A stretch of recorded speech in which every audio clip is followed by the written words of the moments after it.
Oh, there we go. Holy crap! I was like wondering if it was going to finally kick in, like drugs. Kick Folks, it. kick it, folks. I am Eric Tankar, your bartender in the OSR.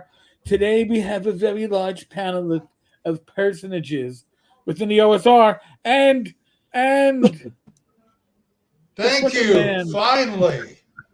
Sorry, Glenn, I didn't see you in the background. Well, you might not see me very much. The damn camera's going Whoa. crazy again. Holy Christmas! Yeah, what's going? What He's is? not There just sounds like old man Grodnard. He's using an is there a analog machine setup. gun in the bag? Oh my Last- God! Look at that! Wow. Jeez. Is he real, or is he just something in the computer? It's like an I AI. think he's like Max Headroom, except Max it's, Headroom. It's Glenn Headroom. Wow. All right. So for all of you that don't know, this is my last show ever, and we're doing an audition. Who is going to replace me on Wednesday nights? So we have starting at the top, we have Tom of Tabletop Tap Room.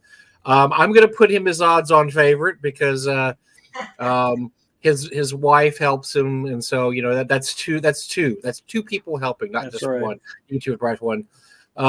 Right next to them, we have Mr. Don Samora. Don Samora is a dark horse candidate. By the way, you might notice everybody here. There's something in common. They're everybody else has no hair.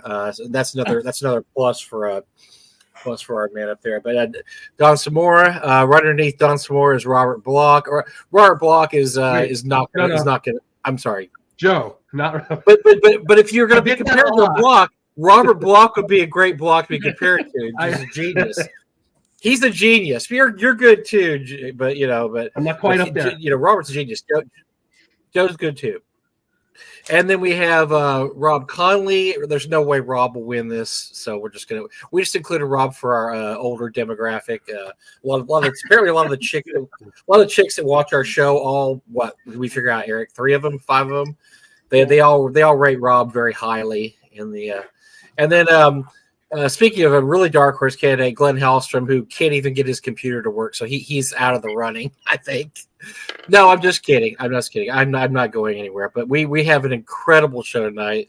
We're going to do our year-end update. We've done all kinds of different things over the years, our year-end wrap-up show, and this is we're just gonna kind of go where the audience wants us to go. So ask us questions, talk about stuff. We're obviously going to do this year in Gaming Stupid, which we have there's a clear-cut winner, but we'll discuss other candidates just to be fair. But there's obviously a clear-cut winner. It's preordained, is what you're saying, Mike? Is that what you're saying? I just I just don't see anybody. I got else. money on it. I got cash Rising right now, hard cash on it. We can't. Nobody can rise to the level of stupidity of our main candidate. And but yeah, thanks for coming, guys. Evening to everybody. I hope everybody had a great Christmas. Yeah. Oh yeah, Good. I got lots of nice things from my family this Christmas, including from my youngest son. Nice. Castle. Hold on, Rob. We're gonna start out with the solo layout of Rob. It's a castle. It's a dice tower. There, nice. Well, I know it doesn't bode well for the evening. I rolled a 4. Oh dear, Oh boy. that's not a hidden. The neat thing is What he is has a four filament feeder, so he did this. He printed this out in one shot. Oh great. Nice. Yeah, and it's like, I don't know, it's hard to see, but it's actually a little winding stairway, like in a medieval tower. Oh, nice. I tell you what, I ran across another one of these today, and I had to buy it because I just had the feeling that these things are going to be hard to find eventually. So they're a GameStop exclusive, and these are the coolest thing ever. The little light, the fire lights up. You put it back there, and it comes out of his butthole. It rolls out there, and so these are, and it's really very well made. And so I've been trying to buy them whenever I find them because they're GameStop exclusive. I figured that in a few years. They're like $30. I figured a few years. I don't know. I'll probably end up giving them away or using them as raffle prizes for North Texas. But they're just so cool. I can't. What you got can't there, Rob? pass them up. This is what they call a book nook. Oh, yeah. Those I are didn't really get it. cool. I got this 2 years ago, but Oh yeah, wow! yeah. So you slide this in your shelf with all your books. Oh, that's pretty Nice. cool.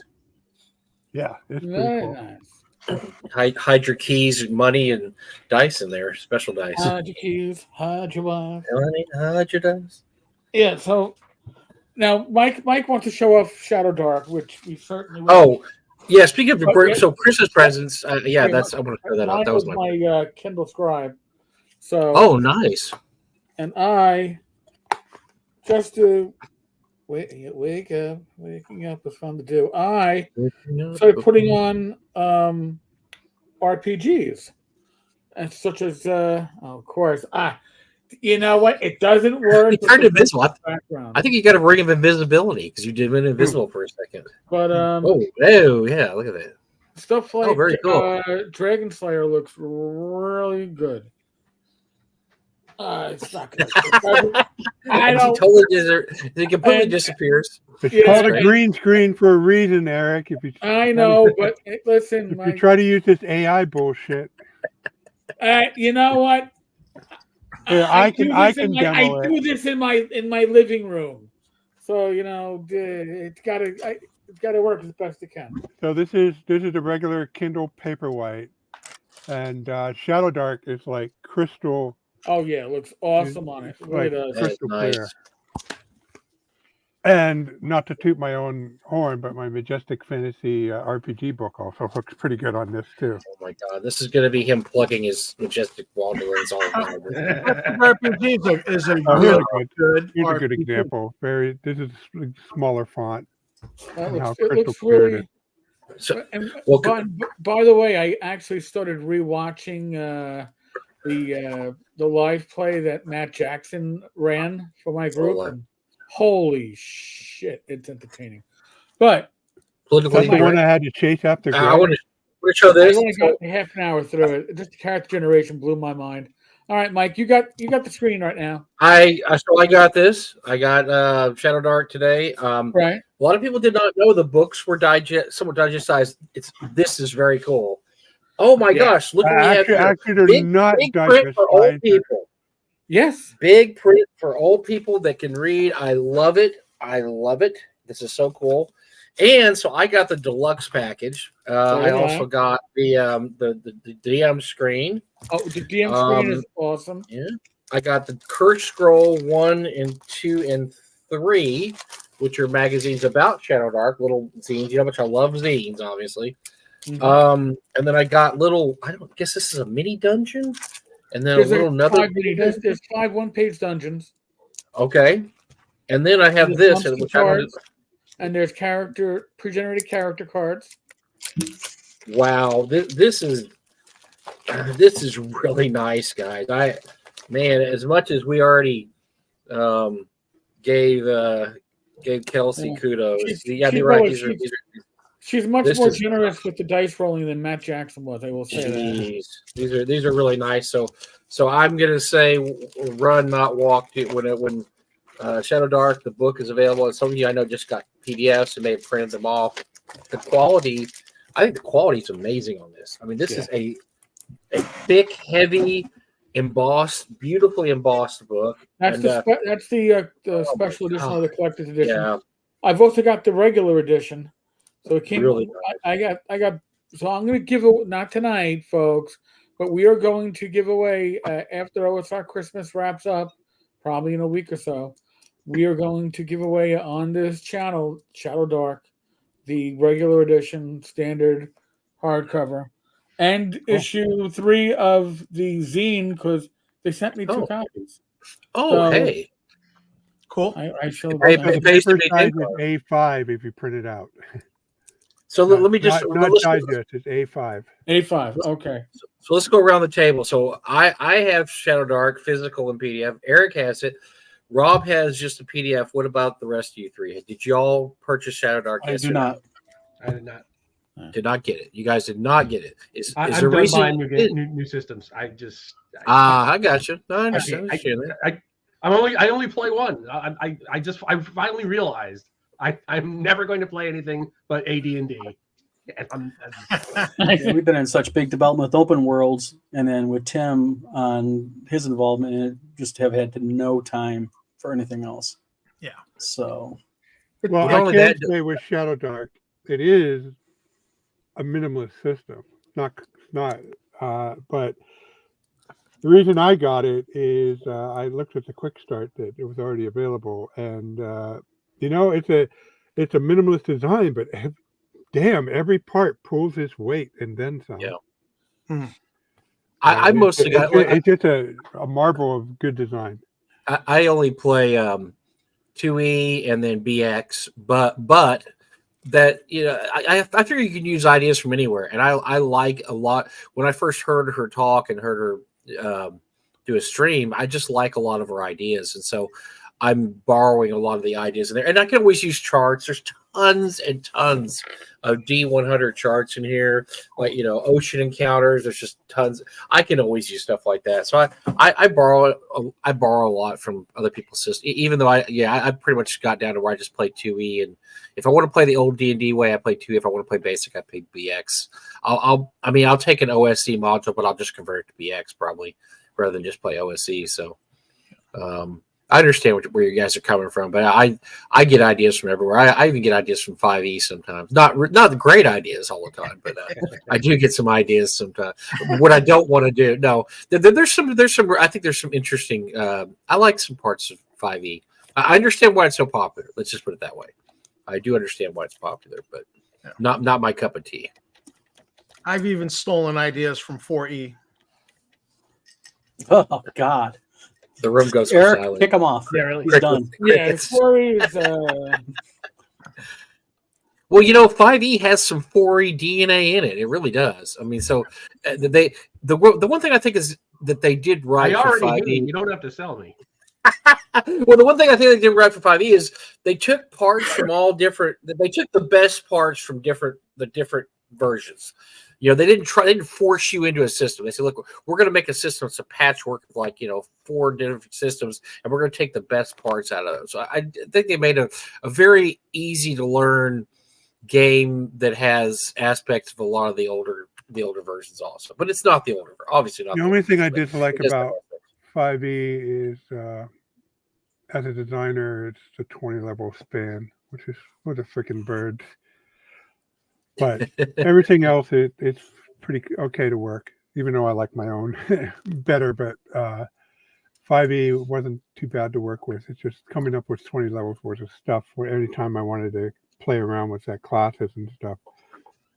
Somebody said something about Dragon Slayer. I didn't care for that too much. If you so I saw the Dragon Slayer final product at a long con. If you like BX, you're gonna like it's Greg's house version of BX. So if you play BX or like BX, excuse me, or OSC, you'll enjoy Dragon Slayer. So that's kind of my sweet spot. That's my favorite con game. When I run a con game, I use BX because it's just so easy to run at cons. Mm-hmm. What do you guys usually run? If you're going to run a con game, what do you guys usually run? I know Joe is going to run AD&D no matter what. It doesn't matter if it's a con game. I'll run AD&D. I run this. Oh, okay. Rob runs his system. Which is based off of Swords and Wizardry. It's basically Swords and Wizardry with a skill system and a few tweaks to the combat system. So Joe's going to do AD&D, right? You're doing AD&D. Well, also miniatures. I'm going to be doing 3 different miniatures games at Founders and Legends in March. Which rules are you using? I've got some house rule fantasy mass battle system, and I'm doing Ogre GEV, Ogre miniatures. Oh, lovely. Love Ogre. That's awesome. With actual miniatures? Oh, yeah. Actual metal miniatures, no less. Oh, metal miniatures. Even This is worse. my Mark V painted. Transformer fans will recognize the paint scheme. Bumblebee? Devastator. Devastator. The Constructicons. Well, that's one of the games we have. So we put a call out at the end of last year. There's 3 games I really wanted to run at the con that nobody ever runs. One was Ogre, and we have somebody willing to now to run an Ogre game because we've got the big Kickstarter version for North Texas. And Doug and I spent a whole day putting all the miniatures together. We played a session of it, and it's been in a box ever since. That's 5 years in a box. So I said, this is ridiculous. Someone needs to run Ogre at the convention, and so we're going to run that. I also want to run the Star Wars. One comment about Ogre: there is a game on Steam that is a replication of the board game. So if you want some practice with Ogre, in GEV. You can buy that, and it's fairly good. I have it. Yeah, Okay. it's nifty. I've used it. Well, the other game was it's the Star Wars miniature game, because Doug also left behind like 100 miniature. He bought all these miniatures in anticipation we'd have this really big Star Wars miniature game going, and we played it like twice.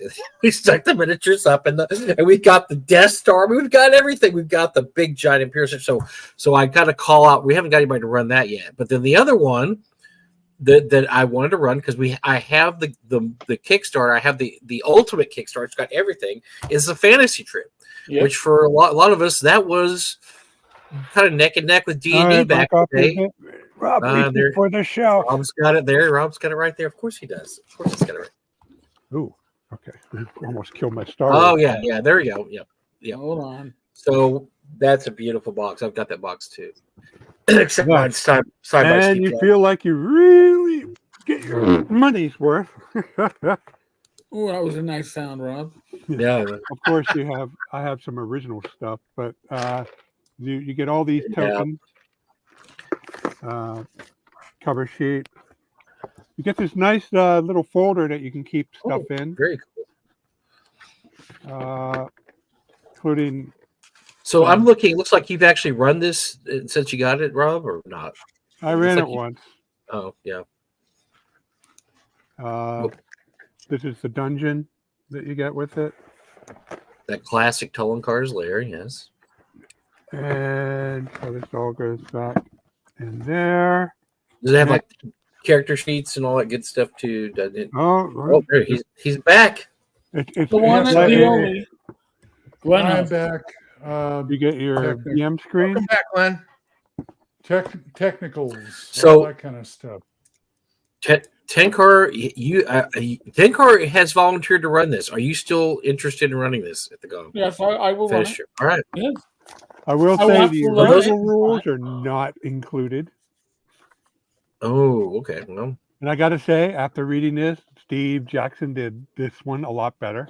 It's a lot easier to understand. And finally, oh yeah, all the beautiful, gorgeous, lovely maps and such, Yeah. and character so I sheets. found these at a library book sale. Go figure. They were like $3 each.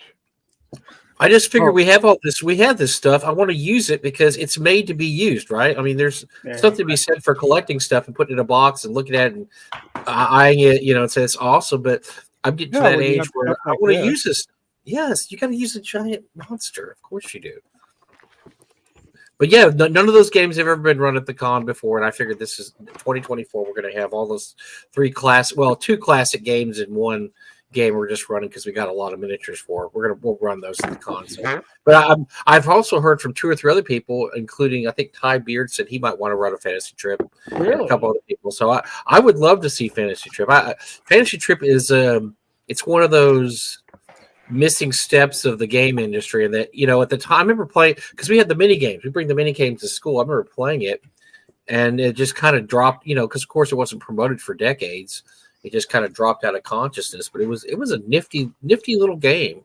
It really Nobody really, knows really what happened to the owners. Well, the owner was if you talk to people that worked for him, there's some funny stories about that dude. What's his name? Harvey Weinstein? No, not Harvey. I can't remember the guy's name, but he was a character. He was quite the character. Would not sell the rights to Steve Jackson for any price, or actually for a price that was outrageously idiotic. And so Steve So Jackson is just. Hey, was So it is like Do you know how 100? Steve Jackson got him back? Well, he finally the rights finally lapsed, and so Steve Jackson got the last laugh on that No, and just got it no. back. So. So he No? was Well, what he was did was, in a fit of sanity, Congress, in the Sonny Bono Copyright Act, where they've extended the terms to 95 years plus the life of the author, they did include a provision recognizing the fact that when you're starting out, that you have virtually no bargaining powers with publishers or record studios or anything. They said that after 30 years, you can file and get your copyright back, no matter what the contract Really? you signed. Yes. Nice. There's a That's narrow smart. window, and it looked like Steve Jackson was just waiting for that window to open, and when he did, he grabbed it. He grabbed it He back. jumped through. Yes, very So- good. Well, good, because nothing was being done with it. That's great. So this Yeah, guy I'm was a just character. Pointing that out Oh, for anybody listening, that if you had that situation 30 years after you wrote that work, you can file it and get all your rights back. What about the punk band I was in, and I wrote 2 songs for it? Can I get the rights back to those now? It's been 30 years. So No. If you want Because Congress doesn't give a flying fig Newton about your what you may call it. Mhm. about what? About Name Your Baby, the great punk band for the DFW in 1984. All right, whatever you say, Eric. I'm No, Rob, we- Rob, you said there was a narrow window. So I mean, it's not just any time after 30 years. It's like a very, I mean, Yeah, it's like a 6-month video. You have to jump through some hoops to do it, but there's pretty much the other side can't. The only issue it would be if it was a work for hire. okay. Okay, but Steve had a contract, and he had a traditional contract, so he was covered. But if you were a work for hire, like say I work at a metal a company that manufacturing metal cutting machines, I can't claim the software after 30 years because it would definitely work for hire. However, if you went up with the publisher, and as part of the agreement with the publisher that they get to own the rights to your stuff forever and ever for the duration of copyright, and you're not happy with that 30 years later, then you can recover it. Yeah. But you need to get an IP attorney and make sure every I is dotted and every T is crossed, because if they're not, they're going to fight you on it, and you won't win. So Sounds expensive. it can be, but it seems pretty straightforward. It's just exacting. Well, in federal court's a nightmare to traverse anyways, in copyright law and trademark yes. law to begin with. I've Or heard federal anything. court's a nightmare. Eric, any comments on that, or is No, that true? it's just Is federal court? it's slow as shit. How about that? They have So all kinds of we're- weird. They got a lot of weird nuances. Like in Michigan state court, it's pretty straightforward, but with federal court, you have to do all these weird things before you file motions. But then you can't file a motion; you have to do something instead. So yeah, federal court's just crazy Yeah. nightmare. All right, so we're warmed up, guys. So let's. hold on. Now we have a few. I run sort of with Relight generally at cons, right? But Oh, okay. Oh, I'm sorry. I But forgot this all year- about Eric. this year Eric, I'm gonna do Fantasy Trip and possibly Shadow Dark, but so many people want to do Shadow Dark at North Texas. I may get pushed out of that. And Glenn is the Gangbusters specialist. Yes. I mean, Yes, everybody raves about his Gangbusters game because you know why? Well- Because Glenn can do the voices. Yeah, see, I mean, I couldn't even. I mean, I'm sure being in a Gangbusters game with him is like going to see a movie at the theater in Well, 1930. I act. So, I'm the Gangbusters guy unless Mark Hunt's there. So, and then there's 2 Gangbusters guys, with the bent noses and shit. Yeah, see, we're gonna take out the bank robbers. Yeah, I mean, I could just. Yeah, everybody just raves about Glenn's Gangbusters, and then Glenn always goes, "Oh, I don't know if I can do it this year. It takes so much out of me." I'm like, "You got it, man. Come on, man. You want to be an actor? The Which audience version of Game Buster? The original what do you TSR I version? want to be? or one of I the am newer an ones? actor. Don't convince me. At this. I mean, I'm on the verge of getting in trouble with Becky because I want to do another show. Oh, Your greatest moment. I heard you did Tiny Tim once, which I think is amazing that you pulled that off. Oh no, I'm sorry. No, you played Scrooge. I'm sorry, I got it mixed up. Tiny Tim would have been a no, I'm just Tiny Tim Yeah, would I have been got a out there masterpiece. with I got out there with the ukulele. Tiptoe through It's not that Tiny Tim. Oh, Well, Yeah, there's only one game that I would run, and that's Star Frontiers. But in part, that's a commitment to promoting more Star Frontiers play through the magazine. So, I mean, if I'm at a convention, I'm just going to run the one game. And a little shout out to Dawn, who helped out my my Patreon. hold on.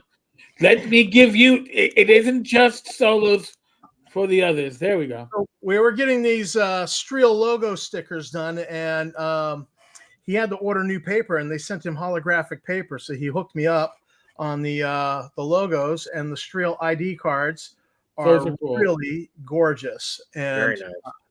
I misplaced the one I signed somewhere on this message. It sounds Clean up collectible. clean. It'll be collectible someday when we find it.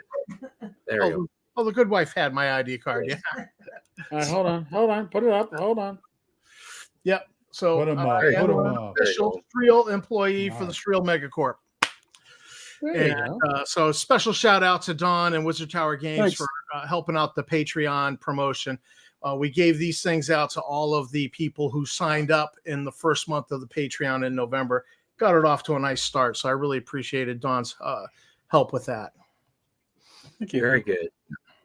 So now we're warmed up, Eric. Now we're warmed up. Let's get to our main subject here. How much do we hate WotC, and why do we hate WotC so much? Oh wait, I'm sorry. Did I ruin the? Did I ruin the so- punchline? Sorry, I gotta. This was an amazing year, the lead up to the 50th anniversary of D&D, and it was amazing because we barely started the year, and WotC took out the biggest shotgun, bigger than Elmer Fudd's shotguns that he shoots bugs with, loaded it, aimed it right at their foot, and blew their foot completely off within 3 weeks, the beginning of the year. When did that start, Eric? It was started in December.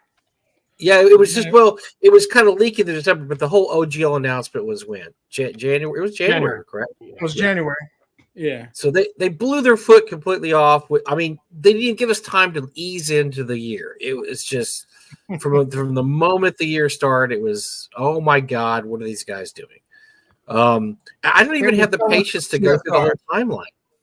The whole timeline's insane. I mean, it's just they canceled the OGL. Then there was like 2 weeks of They everybody didn't screaming cancel the around. OGL. They announced they were Instead. canceling the OGL. Right. Right. Yeah. Well, they And tried. They tried came to. out with They tried to version throw that out 1.1, and they say this is what we're going to want to do, and And it's better for you. We're doing this for you. We're not doing this for us. We're doing Yeah, there was this- about 2 weeks of CYA, and then until there was utter capitulation. That you Right. know, which no, which they was came out with 1.2, and then well, but they didn't. But they didn't shut down the OGL. They just said you're not going to need it anymore. Why would you need the OGL? We have Creative Commons now. You don't need the OGL. No, There's they did. I'm sorry to do this to you, Mike, but they specifically said that they were no longer going to offer the OGL. That was their Well, way out. Right. Right. That's what I'm saying. That they basically said, "Don't worry about it." But they also said you're not going to need it anymore. That was kept in the quote was you're not going to need the OGL. Why would you need the OGL? We have creative. You could just do Creative Commons, which is a cop out too, though, because there's lots of material written under the OGL that people don't want to have to convert to Creative Commons. Well, it's not just WotC that uses the OGL. There are other companies that have they're using the OGL license and putting stuff out. And it says, I just happened to reread it with Don. It very explicitly says it's perpetual. And Yes, but there was a series of copyright cases in the 2010s that having to do with a company. So there was a company who bought some software, but it was contingent on the service contracts, and the contract said that the company had the perpetual right to use the software, but they stopped the service, so it changed management or some bullshit like that, and they stopped the service contract but kept using the software, and so the company that sold them the software and the service contract sued them, and they said the court basically wind up said you need to put irrevocable, not perpetual, in there, and but it's not that clear cut, and it certainly doesn't pertain to. This is not like a copyright case like Wizards was doing. It was copyright adjacent. So, but ever since then, people started, Creative Commons people went, like that, and the GPL people went like that, and if you notice all the latest version of their software put irrevocable as But- well as perpetual in there, and that's because of these series of court cases. And the first court case that I just told you about, and the court case that relies on that. Mm. And so, but that was their it out. doesn't That speak was their directly out. to our situation, though. So, Right. But one of the big problems is that there's so many companies out there that are using the existing Wizards license in their product, and there's nothing within the existing license that gives them an out to use something like Creative Commons. yeah, So what ends So- up happening is when they say, well, suddenly we're going to do away, let's just say they cancel a license, whatever language you want to use. There's so many people using it. So what do I use now? And if they say, well, let's just use Creative Commons, well, there's nothing within the existing license that, in case you cancel, allows me to use Creative Commons.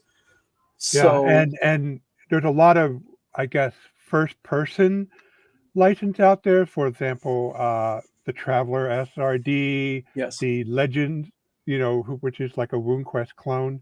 I put about Mongoose. There's that SRD. There's Fate, even though Fate is dual licensed, always has been. But if you use the OGL version of Fate, that the only mention of copyright by Wizards in there is the fact that the license text itself is copyrighted by Wizards. But yes, by Wizards, by saying we are no longer offering these licensed, all that material gets kneecapped, and Plus, the issue So- with using the Creative Commons is that, let's say I want to use something that's in Creative Commons, the entire thing that I publish has to then be in Creative Commons. I can't just use one monster. What I publish, Well, because it's got. you the would have to, reciprocal Joe, license. you'd have to have it within the game itself, another license that you write that basically removes other work that's by you from the Creative Commons, and it becomes a real big nightmare because then it's like, well, you weren't specific enough within your secondary license, with the primary license being used for content by Wizards. You'd have to break it up basically into several different. You have to have the primary Creative Commons license that you utilize for Wizards content. Then you have to have a secondary for your own content. But the problem is the copyright and the trademark courts have already made decisions. And, Rob talks about the 2010 cases. There was a 2016 case also that involved dual licenses. And the problem is when they can cancel each other out if they contract with each other, or they conflict with each other. Excuse me. So this whole thing with the OGL and what Wizards was doing was going to create a nightmare beyond nightmare for creators.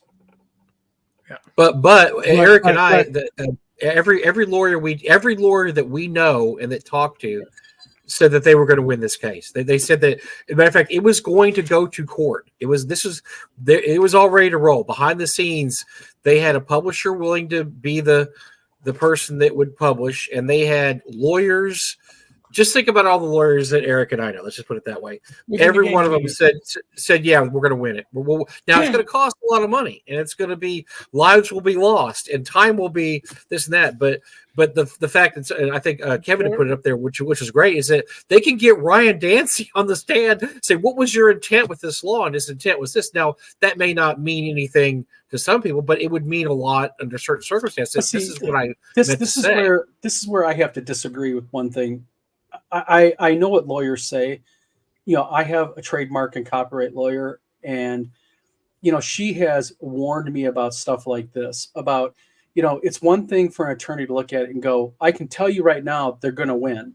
But the problem is when you get it in front of a jury, you're dealing with 6 to 12 people that you don't know. Hidden within that jury could be that one person who got screwed in a copyright something, and they lost their stock 30 years ago because of it. You don't know. Right. So That's the same in every case, though, Don. That's oh yeah, that's absolutely. That's the Okay, problem. so- I hear lawyers go, "Don't worry, Yeah, but you're here's not going the to thing. lose." With this situation, there were a number of publishers, which we can't name, but a number of publishers were already pledging money toward the kitty to pay for the law firm that was going to move forward with this. So now, again, I discounting my current legal situation, I have served on numerous juries, You discount and it? juries.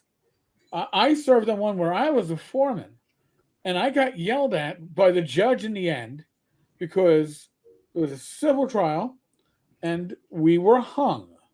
We were hung 4-2. Civil, you only need 5-1. We were hung 4-2. Why were we hung 4-2? Well, the New York City police sergeant at the time, I was getting paid my full salary. The corrections officer was getting paid a full salary. The New York City school teacher was getting paid a full salary, and the New York State telephone employee. We were all getting paid our full salaries. We had two office workers that worked in Manhattan, lived in Queens, and after jury duty had to go to their office for at least 4 to 6 hours a day to keep their work going because their work didn't stop when they were away. Oh my So they flat out told us. They told me, "Listen, I don't care. I need to go back to work." So when the judge told me that the jury was dismissed without the thanks of the court, I asked the lawyer what that meant. It was the judge was telling you, "Fuck you." And he said to me, "It's my a Southern judge up in New York. It's my understanding that you are an officer of the law, that you are actually a supervisor in our farm police department, and you're telling me that you cannot convince at least one further juror?" I'm like, Your Honor, no, I can't. So, I mean, people have their own reasons, their own. Yeah. The jury system is far from perfect, but it's the best. Yeah, but don't discount something else, Don and Eric too. Is that you have they don't like these cases to go to court because you hate the underdog against the big corporation, which is what the lawyers are going to pull out right off the bat. Well, look at these poor little these companies with 3 people trying to make a living, and look at this gigantic multi-million-dollar corporations trying to crush the dreams. Isn't that? Wait, time out, Mike. That sounds like something that's currently going on that we know is total bullshit. I'm just saying. It's got initials, and yeah. I smell You something. can punch down. I smell You can something punch in the down. air. Come on, That's punching down. something. Okay, hey, I want to Mike address said something. it's true, but Mike said it's true until it's a WotC case against an upstart that squatted that everybody wants to see be a bug. Yeah. Now there you go. So Tom's got that right. Is that there's sympathies, and that's a lot of reason. Isn't that why WotC backed this off? Because they were just getting freaking hammered. I mean, the court I of think it public was opinion. more. I think it was more a PR thing with them than it was. Yeah, a legal PR. thing. I absolutely agree with you. Yeah. Don. I absolutely. Yeah. And they were getting. I mean, when you have Jenny D side by side with James Raggi and Pundit, I mean you've fucked up. Right, you've done something incredibly wrong when you've got the cast of characters they had against Watson. You've absolutely united, Mordor and and the Shire. I mean, that was the biggest. That was probably the dumbest part of it. Is they managed to piss everyone off. Of any race, creed, color, nationality, extraterrestrial. I mean, whatever. They just absolutely everybody just. I just want to say that I think the hobby is going to be better off for it because people are looking. Before we just used the OGL. OGL, we just cited. We're doing something D&D adjacent. We look at the D20. We went to the D20 SRD and then later the 5R SED and did our thing, but now people are really looking at this whole game mechanics can't be copyrighted, only their expression. And while it isn't the happy land that everybody thinks it is, it's still we're seeing a lot of truly independent, but still D&D related stuff out there.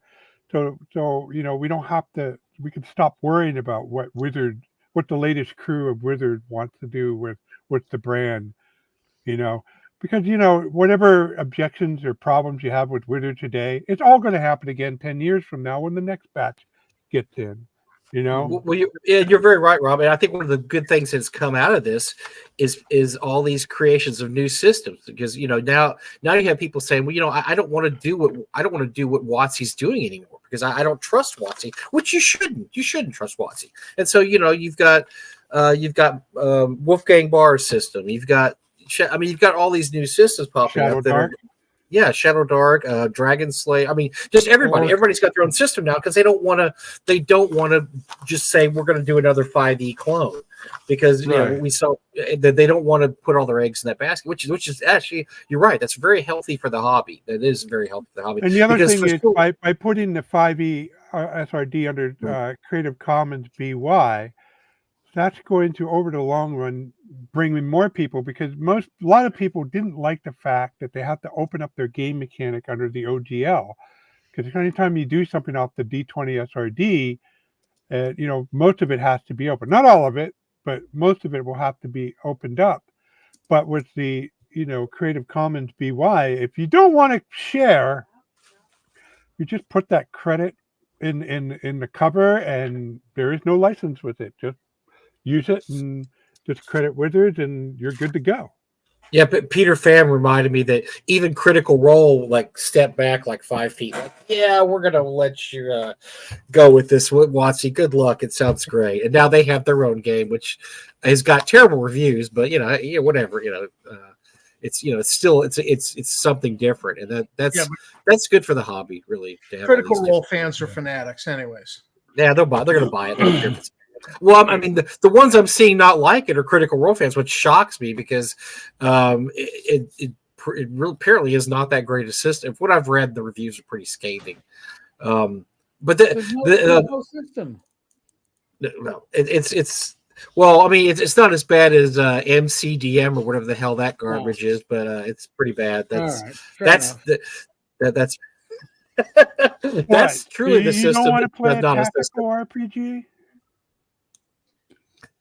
I thought to play. Isn't that what you were just exploring the benefits of the fantasy trip over there? Isn't that a tactical RPG? Oh no! I said the original tactical RPG. Fantasy Trip is great. It is a time capsule of what gaming was like in the 1980s. I'm not saying it's a great game. It's not, but it's a time capsule of what we were doing back in the late 70s and early 80s. Why is I like other things better. I don't think Hero Quest is a great game, but it's fun. It's just something. It's something fun to play that we used to play back in the day. It's nostalgia, is what it is. And the Fantasy Trip to me is nostalgia because that's something we used to play. I would never start a Fantasy Trip campaign now. I wouldn't. I have no desire to ever do that. Yeah, I would play it at a con. Yeah, it's a great con game. It's a great con. So no, I don't think it's that great. It's just it's fun to have nostalgia. I mean, somebody would do a Bushido game. I'd play that. I think that was a terrible system too. But I love the setting. The setting was great. It was if you could find somebody to run it, God knows where you'd find somebody to run it. Maybe after Shogun comes out next year, it'll have a resurgence.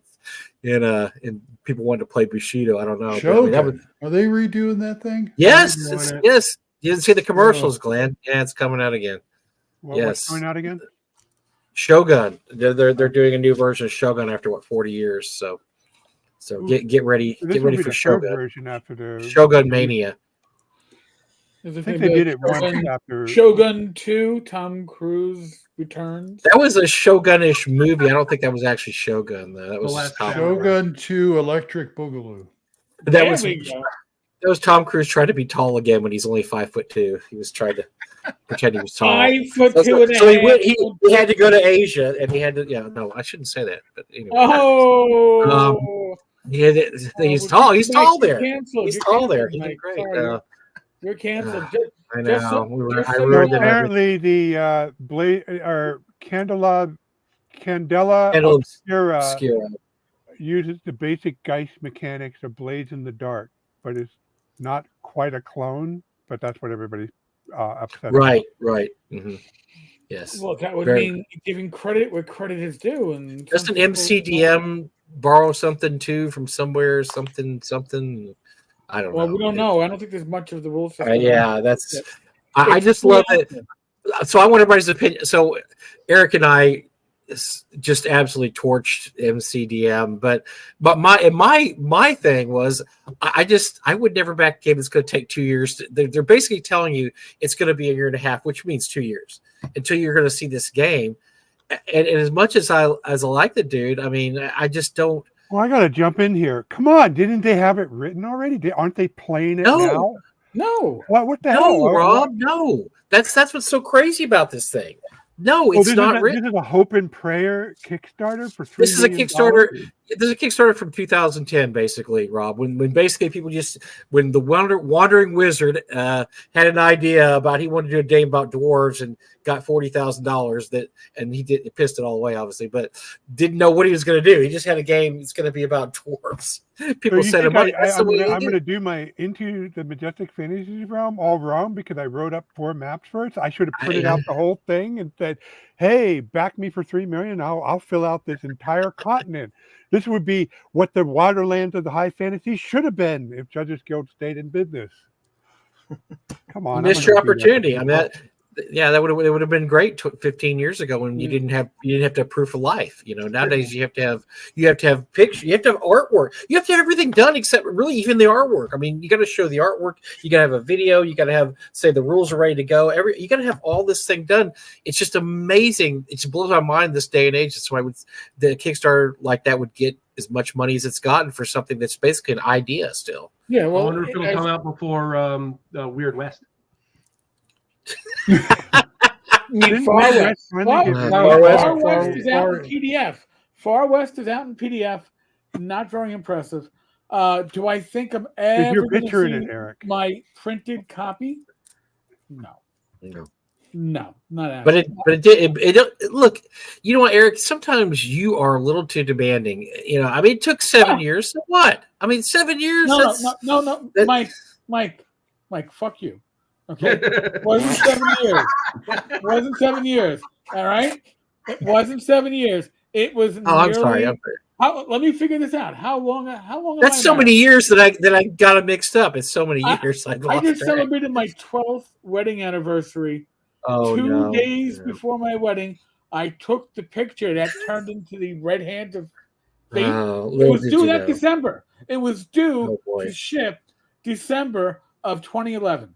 So it was just short of 10 years, 7, 9. I mean, it's creative process is very. Once you get past a certain point, the creative process. You can't put a time limit on the creative process, Eric. Come on. By the way, somebody reminded me. So we had the OGL kind of screw up there, and then anybody else would have said, hey, that was a pretty massive mess up. But what Wizards hold my beer again? Yeah, they just said hold their beer to themselves and just kept. And so the whole year was a continual process of basically just absolutely stepping on their dick, because then they had the Pinkerton fiasco, which was just another.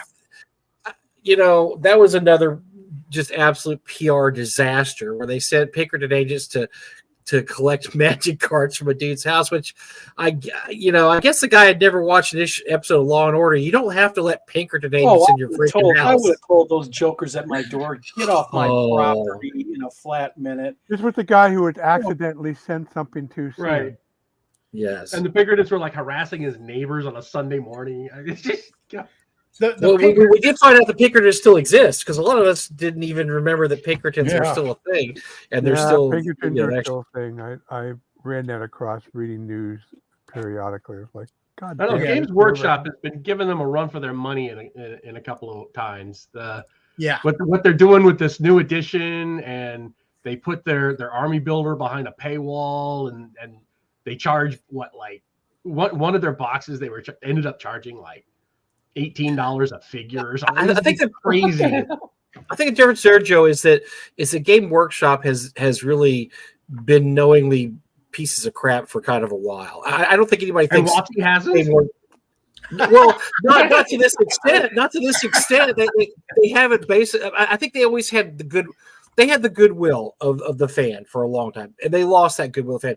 Games Workshop has not had the goodwill of the fan for years and years and years. They're going to get it back when that TV show comes out. But they're like drug dealers. Like a drug dealer who's an asshole. You're still going to go to get your drug. Yeah, Games Workshop fans are terrible. My hometown hobby shop now has a wall of Games Workshop. It Oh. pays the bills. You got to need them. There it is. Relationship with Games Workshop. Huh? I gotta have some Skaven, man. I need Skaven. Got any of those ultras? Now, Yeah, I mean, yeah, they're the worst fans ever because they hate it. They hate it until the new kick-ass armies come out and they run in the store with $5,000. And I have to confess, I actually bought something from Games Workshop. Oh, Oh, this is another Christmas present, a better way of holding the brushes. But no, they had some really nice brushes, and That's not I exciting. bought them. They have one called. They have like literally the smallest brush I ever seen called Insane Detail, and I think I gotta have this because there's nothing more than I hate than doing the little pieces of jewelry and the dots for the eyes. Rob, the weird thing isn't that you have all this stuff. The weird thing is that you don't have to get out of your chair to put it on canvas. it's all right Like, there. you can Okay, make up okay. anything, and you'll just here it There is. you go. There's the secret. Yeah. Even though it's all badly pixelated because this is I my did the one same Games thing. Workshop purchase. I the at least have to Pain go across did the this. room. I do the same thing with my Blu-rays. So All right. $7. This was a worthwhile purchase. Okay, but Bring it closer. all right, closer. Here we go. The paint handle, There you and it grabs multiple size bases. It's $7. It's really these are worth it. Honestly. wait. Did that do it without glue? That it like grips Yeah. it? Yeah, it grips it. Oh wow, very cool. Yeah. You Very know what? common I can figure get painting behind and that because detail right painting. now I like- what I do is I It's have a spring-loaded. popsicle. I have a It's just popsicle spring-loaded. stick and I paint the base of my figures with Mod Podge. Yeah. But They that make those gripping bases for large. Like I do studio scale models for people, and I have a large one on my bench that I can actually clamp a studio scale X-wing in, and I can rotate it and move it as I paint it. When I was at Right. Historicon this year, there was a company that was selling those kinds of things, but they grip popsicle sticks. So you can have a popsicle stick with a whole bunch of figures on it, and the thing will grip the whole base of them, so you can paint them all at once, which So is you great for Paint the like squad. historical minis. Well, yeah. or you realize you haven't painted your miniatures for 40 years and it's time to get cracking. Hmm. Set up a production Yeah, line right. of all your old Grenadiers and Raw Parthas. Yeah, I'm this sorry. is why I switched to tokens. This is why I just use theater of the mind, even with my VTTs. Jeez. So Well, this is I'm this is- gonna have this to is do it how again bad I till am. we- All do it right. this again, is how guys. bad I am at painting minis. Look at how old these freaking things are. Joe knows how old these are. I know. $229? When the hell are you buying Oh. stuff at $229? This is from 83, 84? 19 no, this is the 70s. This is 70s. Oh, This is easily. the Yeah. old mini. Those These are the old minifigs, yeah. Yeah. So that's why I've been selling my minis this year. I probably put a couple hundred up for sale So- because this is ridiculous. and I've got the 15 millimeter. This is a hobgoblin. I'm in the middle. those of are the armies, yeah, the 15 army. mil. Yes, Wow. they had the army line. So They- I bought my way out of my problem. Somebody sold their collection. So I have Oh. all the minis I need Good now. gracious. And I have them all bagged up and carefully I've got a plastic. written up Oh, and I've got so many wrote minis. it up on the tub to know where I can find it. Although Got my thousands. trolls seem to be AWOL at the moment. Oh, those little trolls are tricky little devils. So when we're gonna do our OSR Christmas thing, Eric. But after we come back, we have an hour. Oh, We're I have gonna- that. I have that. We're gonna exact go thing. over what WotC did. We're just gonna go over the time. We don't have to do the timeline either. We'll just pick out our favorite WotC moment of the year. But, And you know, I want to talk about what can they do in 2024 to either come back or just to bury themselves deeper, because I don't know if they can. I don't think they've hit the bottom. I think there's No. Oh, no. bottom. They got there's- more to go. with the computer stuff. They've got Ways to go. Oh, all right, Eric. Yeah, but before we do the OSR Christmas, I want to point one thing out. Okay, they're not the only company that has literally stepped on their dick. I'm going to say that Kobold Press had one of the best working titles for a game that people were all getting excited about. Black Flag. That sounds great. Very Yeah, much Black so, Flag. yeah. And you know what? No. There's Tales of the Valiant, which sounds like a comic book strip from the 40s and 50s. All right. Prince Valiant. So now, have you noticed? Or that It's cartoon about the Black pigeon. Flag Gaming, Tales of the Valiant, because they know that's what people wanted. That's what had the image. But to defend Kobold Press, they could have gotten a C&D over the name of that game over that one series on TV, the pirate movie series. Oh, Pirates of the Oh, Caribbean. no, that was Black Flag, Pirates of right? Dark Well, Water. it was more than a black. It was whatever. I know what you're talking about. Black It's Flag. Yeah. Black Flag. Yeah, I think the name was real similar, and I heard indirectly Black that Sails. Kobold- Black Sails. that Black was it. Sails. Black I Sails. heard that Kobold Press got a C&D, Oh boy. basically saying go ahead Interesting. and try it, because Black Sails has a game they're developing, an online game. Hmm. Well, that would explain a lot. Then that is actually a really good explanation. I think it's made sense. I've heard. All right. I'm clicking This- on the oh wrong look, it's a screen. giveaway tool. It's Yeah. that incredibly kick-ass giveaway tool. So as we do the Yep. giveaway, I'm going to put something up on the bottom of the screen, folks. And again, we don't do sponsorships here, so there's no money being exchanged. But this is the site for Glenn, Old Man Grognard's. His wife has a Blue Rooster. It is basically dried spices. Honey, give me some stuff. Yes. So I got to this show it link on here. camera. 10cars-tavern.games, Blue Rooster. Go there, 75% off to the end of the year. I just bought another stash, and I might have to buy more because Rachel told me the stash that I bought I cannot give out. She's like, we need it. Ooh. I'm like, you already have some. She's like, you can't. So I'm just saying, good stuff. Best. Their garlic is to me as flavorful as fresh. I So want to win this. Let me enter a comment. Hold okay. She don't. So what we're giving She's still away filling with it, Eric? bottles.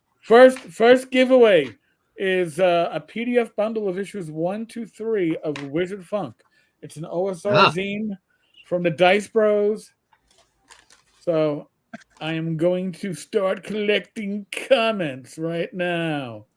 We got 51 people in the live. Only 23 of you have commented. So come on. Yeah, come on, got man, one. wake up. Odds are good. Mario, Evil DM. Mario Evil DM gets Wizard Funk. kencars.tavern@gmail.com. OSR Christmas in the subject, and in the body say, hey, this was the Talking Crit, and I got the Wizard Funk. I'm actually A lot of us do. I think they call that different. They call that the cons. It's called something else, but yeah, what funk? it's just funk. Yeah. Yes. All right. Also from Thad, OSR stickers and Barrel Maze patch. Oh, This is going, I believe, worldwide. This ships worldwide. So, Yes, the Barrel Mage patch is very cool. It looks very, very cool. There's actually a Dragon Slayer patch too, by the way. It hasn't come out yet, but I saw it. It's nice. Perfect. Oh, well, good thing it's worldwide. It's going to the UK. Yes. Dave, you know how to get in touch with me. All right. PDF copy from On the Tabletop of Holmes and Clark, which is essentially a fantasy heartbreaker built off the Holmes rules. There's also an adventure and some other goodies that come with this. It's all in PDF. So again, it's worldwide. Worldwide. It's wide in the world. I didn't see my name. James Eck. Yay! James, Congratulations, Jen. tavern@gmail.com.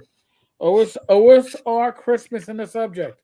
And then say, hey, the talking crit, what you got? You got the Holmes and Clark. Because even though I did a great job keeping my records up to date, my computer crashed and I hadn't saved them. Oh, dude. I was very pissed. I'm not writing any of this down. I haven't been writing one of these down. I have. Because you can watch your own video later and get this. I mean, this is going to be on your video later. I have. That's Okay, how I had to right. fix this shit. It's like, ugh. All right. From James Mishler Games. It is a set of 12 PDFs for Shadow Dark from James, as well as the setting, the Isle of Eldasor for Labyrinth Lord. All in James' stuff PDF. is great. Yeah, James really is quality stuff, and he's just a Very good thing. sweetheart of a guy. I want to win this. Woohoo! James wins Jim this. Raggy. Jim Raggy, yeah. Yes, I heard of this guy. You think? I know this guy. I saw this guy last All year. right. This year. Last giveaway of the night is a $10. I always want to say RPG now. $10 drive-through RPG gift certificate donated by the viewers like you. This is kind of like when we become Thank like you. public. It's like PBS. We're James like Beck is saying PBS. to draw again. James, let's draw again. All right. Yeah. So Well, this James is a Beck. redraw for James then. Okay, James' withdrawal. This is the James Mishler set. The K5K. With the James Mishler set. So now we'll have the $10 drive through. All right. Go. The $10 not RPG Now gift certificate. Use it to buy some Star Frontier stuff, guys. Yay! Bob G. G. Bob G. Yay, Bob. Congratulations. Hey, Bob. Yes, Bob's a good dude. Yes. By the So way, I sent out my gift last week, so whoever I can't remember who wanted it, you should have it. So it should be there by now, or maybe not. I don't know. The Christmas holiday, we didn't have mail for one day, so maybe not. I don't know. Did you send out your stuff, Eric? Oh, you just had to. Oh, yours is all online. It wasn't mailed Right. out, was it? Glenn, I'm going to put up the shortened link, Glenn. Hold on a second. All right, yeah. That's why One of the I know guys somebody asked wants the on- direct link, and I'm going to get that right now because that other link is just. So I'm going to give the short for those that my already but- shortened link isn't helping them. I'm going to. By the put way, it the 75% off, you put in the code startup75 when you buy it. when I was logging into That's the your- site, it was showing up automatically. It was a beautiful thing. Good, So- good. Glenn, That's a I good need thing. that too because I cook a lot. I'm interested. So So send me it's the right info. there. It's right there in the. It's on the- right there it's in on the- the I'm not screen. gonna. I'm not writing that down. I'm No, too it's on the lazy. chat. I It's in just the put it in the ch- chat. Oh. I just put it in the chat. Oh, okay. Same Oh, link. that's- You see I'm scrolling still on too the bottom lazy. of the screen. All right, I And, guess I can click a link. I guess. Jeez, guess All make it right. so hard. And here, before we continue, I'm going to put up another link because I was asked to. I haven't had a chance to. It's been busy. So, a friend of the channel currently has a Kickstarter, Cutthroats and Thieves. It's got about 2 days left, and it needs about another $600 in funding. So, I will try to get a blog post up about it. But in the meantime, if you go to the link that's on the screen, and I will put it into the chat, you can check out an interesting Kickstarter from a friend of the show. And then and now we can go back to Mike hosting and causing troubles. So I want to ask a question. So here's the question I want to ask Always. everybody here, all my good friends here. All right. So here's the scenario. You stumble into a local store one Saturday night about a week from now, and you put down $1 on a lottery ticket, and you win the Powerball. You $2 billion. You got $1 billion. Okay, you $1 billion. You just in a wild hair, you call up Watson, you go, I want to buy DD. They said, you know what, you can have it. We're tired of this shit. So I want to know what each of you will do to reverse what's going on. But you have now. Here's a caveat: you have to make. Oh, You have to still make money. You have to still make money. You can't just say we'll just. I know Joe can't say we're just going to republish first edition D&D. No. That's not going to keep your company running. You still have to make money. But what are you going to do to change things? We're going to start with Tom. Tom, you won the lotto. You just bought WotC. Very complicated. Magic's is going to stay how it is. Magic can do whatever it wants. You have control over the Dungeons and Dragons division now. Dungeons and Dragons brand, you mean, and its IP. Oh, Tom, you're on mute. There you go. Yeah, I'm on mute. No, I would hire writers. I would get good writers who could write. I mean, there's nobody at WotC can write. So, I mean, the only way you're going to turn it around is to actually write good content that people want to buy. And, I probably would stop this all digital bullshit. Would you stop it, or would you just say, okay, we'll do that, but we're going to still, because here's what's going to happen is they're going to go all digital and get rid of the print. And then there would still that's be a problem. I'm a print guy. Yeah. I think most of the people who play D&D are still print people. So I think that's a good. But no, there would be, look, I get it. They have a warehouse full of unsold printed material, and that's because they wrote shit material. They need better writers who are going to write good quality adventures, and not adventures where you are role playing a barista in a friggin' coffee shop. I'm sorry, that is not that's not going to sell. Nobody wants to play Starbucks. I've worked a lot of places, but I've never worked Starbucks. I'm sorry. Nobody wants to. And the thing is that they're probably using that as an excuse why they want to go all digital. Well, print's not just selling anymore. No, shitty print's not selling anymore. You're absolutely correct. But they can't say that. They can't even say that anymore because you have Kelsey selling $1.3 million worth of stuff. You have Dolmenwood, $1.3 million. You've even got people, you take one step down. You've got the Joe Blocks and the Greg Gillespies they're doing very well for an independent publications. No, you can't say it's just print's just not selling. It's not true. Yeah, it's absolutely not true anymore. All right, Don, you step into the Oval Office. You have control of D&D now. What are you doing? Number one, I would get. But you have to make money. Still have to make money. Yep. Get rid of all upper level management who has no experience playing the game or using the game or understanding the game. Getting people in that know the game, understand it, have played it. Get in new writers, new creators. Stop this mealy-mouth in when you have a setting. Put everything in the setting the gamer needs instead of all these ancillary 15 different products that they're now trying to dump. I would expand my digital format and selling because that is easy money, but also coincide it with expanding existing 5e content. I would bring back, you said gotta make money.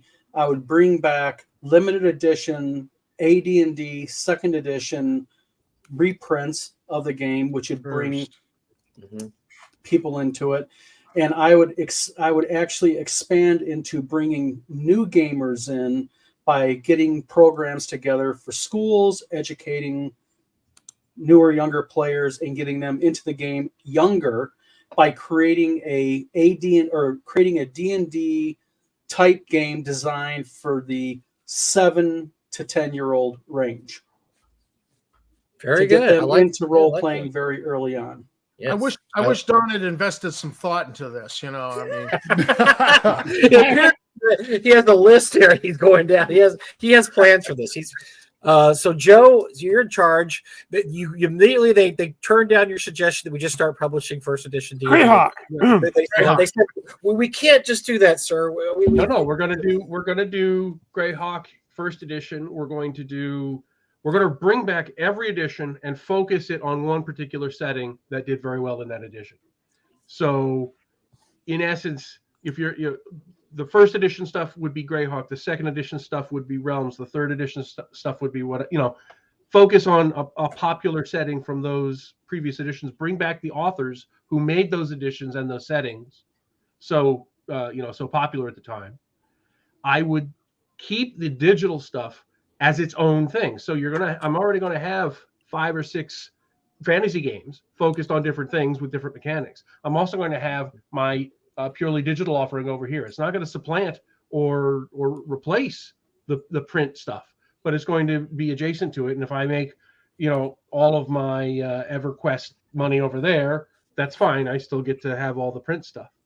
And I would actually change my my production facilities. I would stop printing everything in China, and I would bring it all back to the U.S., but I would do it all POD. I would set up my own POD facilities, so I wouldn't be relying on Lightning Source. But that would also solve a lot of my inventory problems. If I can do very short print runs that become economical because they're all done in-house and and I'm not paying somebody else's overhead, then I'm able to do a lot more. I'm able to keep titles evergreen without having to have a warehouse full of them and worrying about how am I going to sell 5,000 copies of the Forgotten Realms gray box. I don't have to have them all in a warehouse somewhere. I can have 100 every time I go.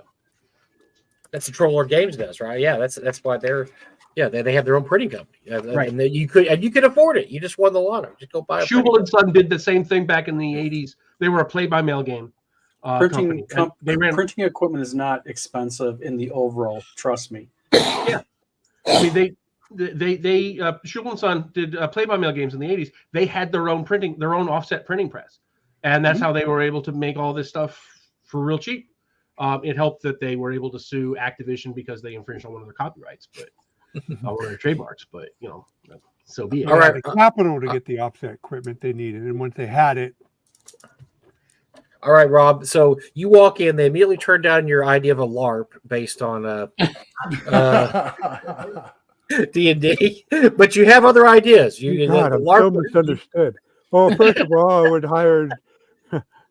would hire all of you as consultants, given the half of the idea, because paycheck. The first part of it is the logistics of running the business.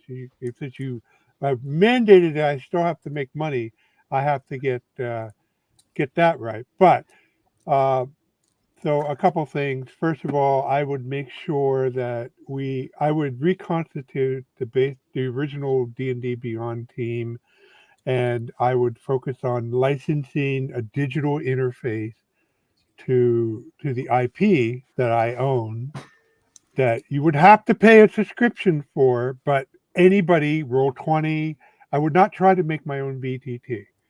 I would still have like a D&D Beyond like website, but the whole point is that we have all this repository of our IP.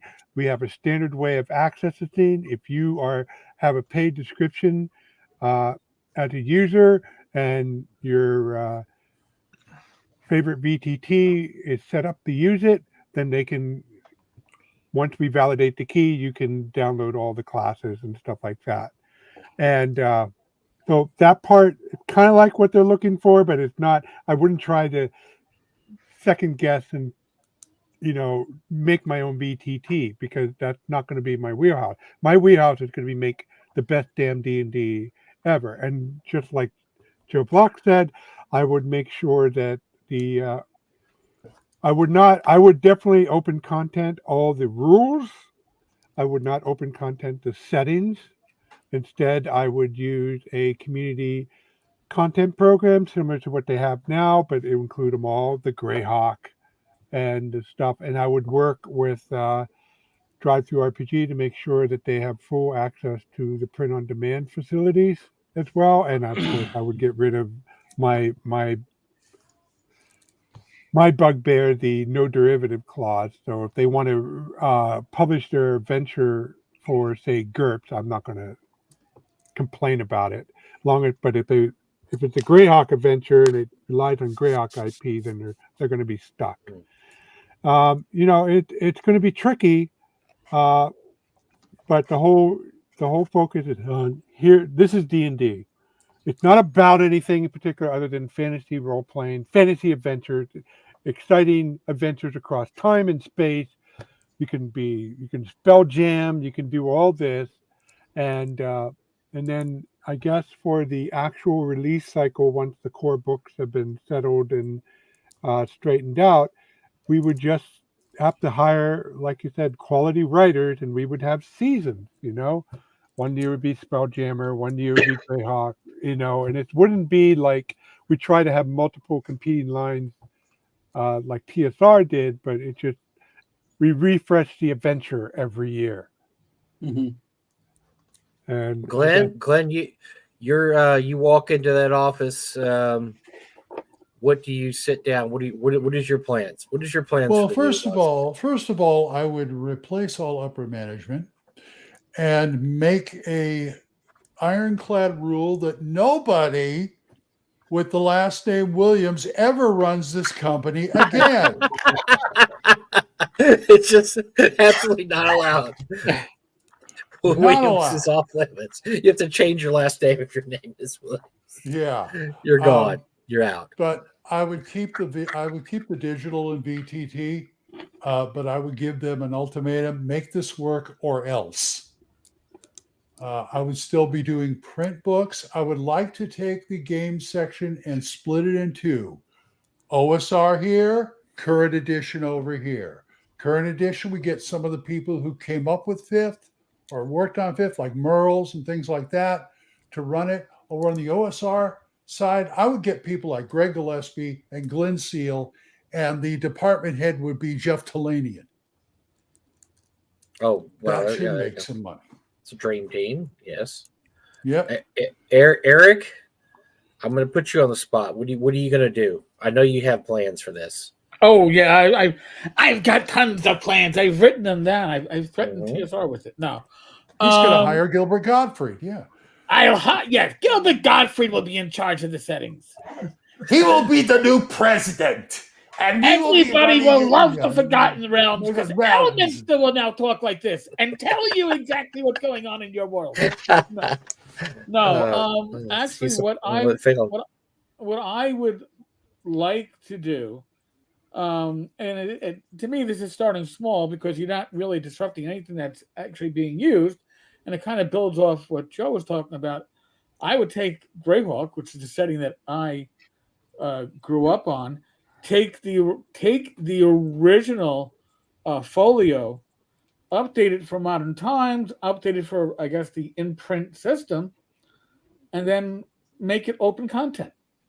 And make Greyhawk open content not just for modern players and OSR players, but they want to run it with GURPS, so they want to run it with the Fantasy Trip.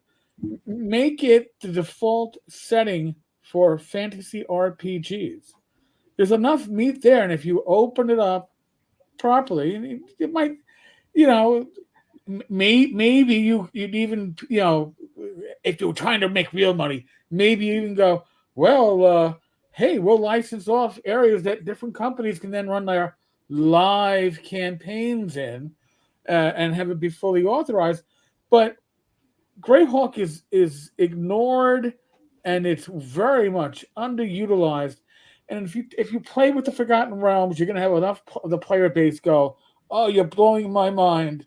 But if you go take Greyhawk, which has a lot of nostalgia attached to it, and very few current players in that world, you can bring it back and put life into it without upsetting the apple cart. And then you go around and you do things like kill Eberron and shit like that. Get rid of the Warforged. But I mean, before you do that, you've got to give them something before you start, balancing it out. And I think that would be a great way to get a setting back. Obviously, try to bring people into the company that know what they're doing when it comes to being creatives, not ones that fall in a category. It's like, oh, well, we need somebody that's in the age of 25 to 34. Do they fit this category? No, I don't care. I don't care. I want the best. If the best is Joe Block, Jeff Talanian, James Raggi, have at it. And here, I'll blow the minds. I'd even want not an NC-17, but I would want mature line, not the big boobs line. Okay, but I'd want the one that Oh, deals. Book of So Erotic the Fantasy. Venger's You not should being do hired. that. You say Venger No, didn't get but, hired. no, but Venger doesn't work. That isn't Yeah, big yeah. boobs that can still push the envelope. Tentacles is what Venger's thing is. Yeah, but you know what? Yeah. I like stuff where the horror needs a buy-in and maybe needs your players to sign a form before they play. Like, I won't be offended, and I don't need a next card. And I again a separate line compatible with the system, but not marketed directly with it. So you can allow that to be like a vanity publishing within the company. I like that idea. How Hey, it about works this for instead? DC. How about just simply say we're going to put out our product? Oh no, we can't We're do that. we're going to avoid all the social politics. We don't care What? the Twitter. We don't care what the Twitter mob has to say, because no matter what, there's always going to be a Twitter mob pissed off no matter what we do, and we're going to worry about putting it together and putting out really solid, well done games. And if you don't want to play them, then I guess you don't want to play them. I mean, this is the minefield they've been playing with for a couple of years now. They've been jumping around, and this is why we have the problems we're having with D&D in general, is because they're doing all these knee-jerk reactions to, they're playing whack-a-mole with these people are mad. I need to whack this problem. Well, these people are mad, but the problem is you just whack this, which conflicts with this, instead of just saying, listen, it's a game, okay? No, ogres do not represent a certain class of people. Ogres are a fantasy character, just like drow elves are a fantasy character. So we understand you may not like that. Well, then maybe you need to play a goblin and an orc. Well, and if that upsets John, you, it's the system, the current system we have is bad, no matter how you slice it, because there's only so many slots per year for anybody to be recognized. It doesn't matter where they come from, what ethnic background they are, or what social background they come from. There's so many slots. So somebody is always gets shortchanged. So the way the Wizards if I was the president of Wizards and had control to do this, I would emphasize it's not just open content because Rob's being ideal. I would emphasize the opportunity. I wouldn't just say, oh, here, open it up. Go ahead, have fun. No, I would institute like programs. This is how you can publish. This is, if you want a book, this is what you could do. And if you really have an idea that you want us to look at, here's how you do that too. But the point is that we emphasize the opportunity. Opening up Greyhawk like Eric isn't just about, having us old white gamers doing it. It's like opening up to anybody. You don't like the fact that, Gygax leaned too heavily in the pulp and the depiction of the, the jungle areas and stuff like that, then come up with something new, make it your own Greyhawk and show us your interpretation. What have we said for years, Eric? You and I, we would buy the hell out of a jungle setting. That had and if you got a African American creator to do that, I don't care. I just want a kick-ass jungle setting. Do it. Do something like that. Do it. Do different things. So if I go the first thing I do is I would have developers for I go with Dark Sun immediately, because that's going to say everything I want to say.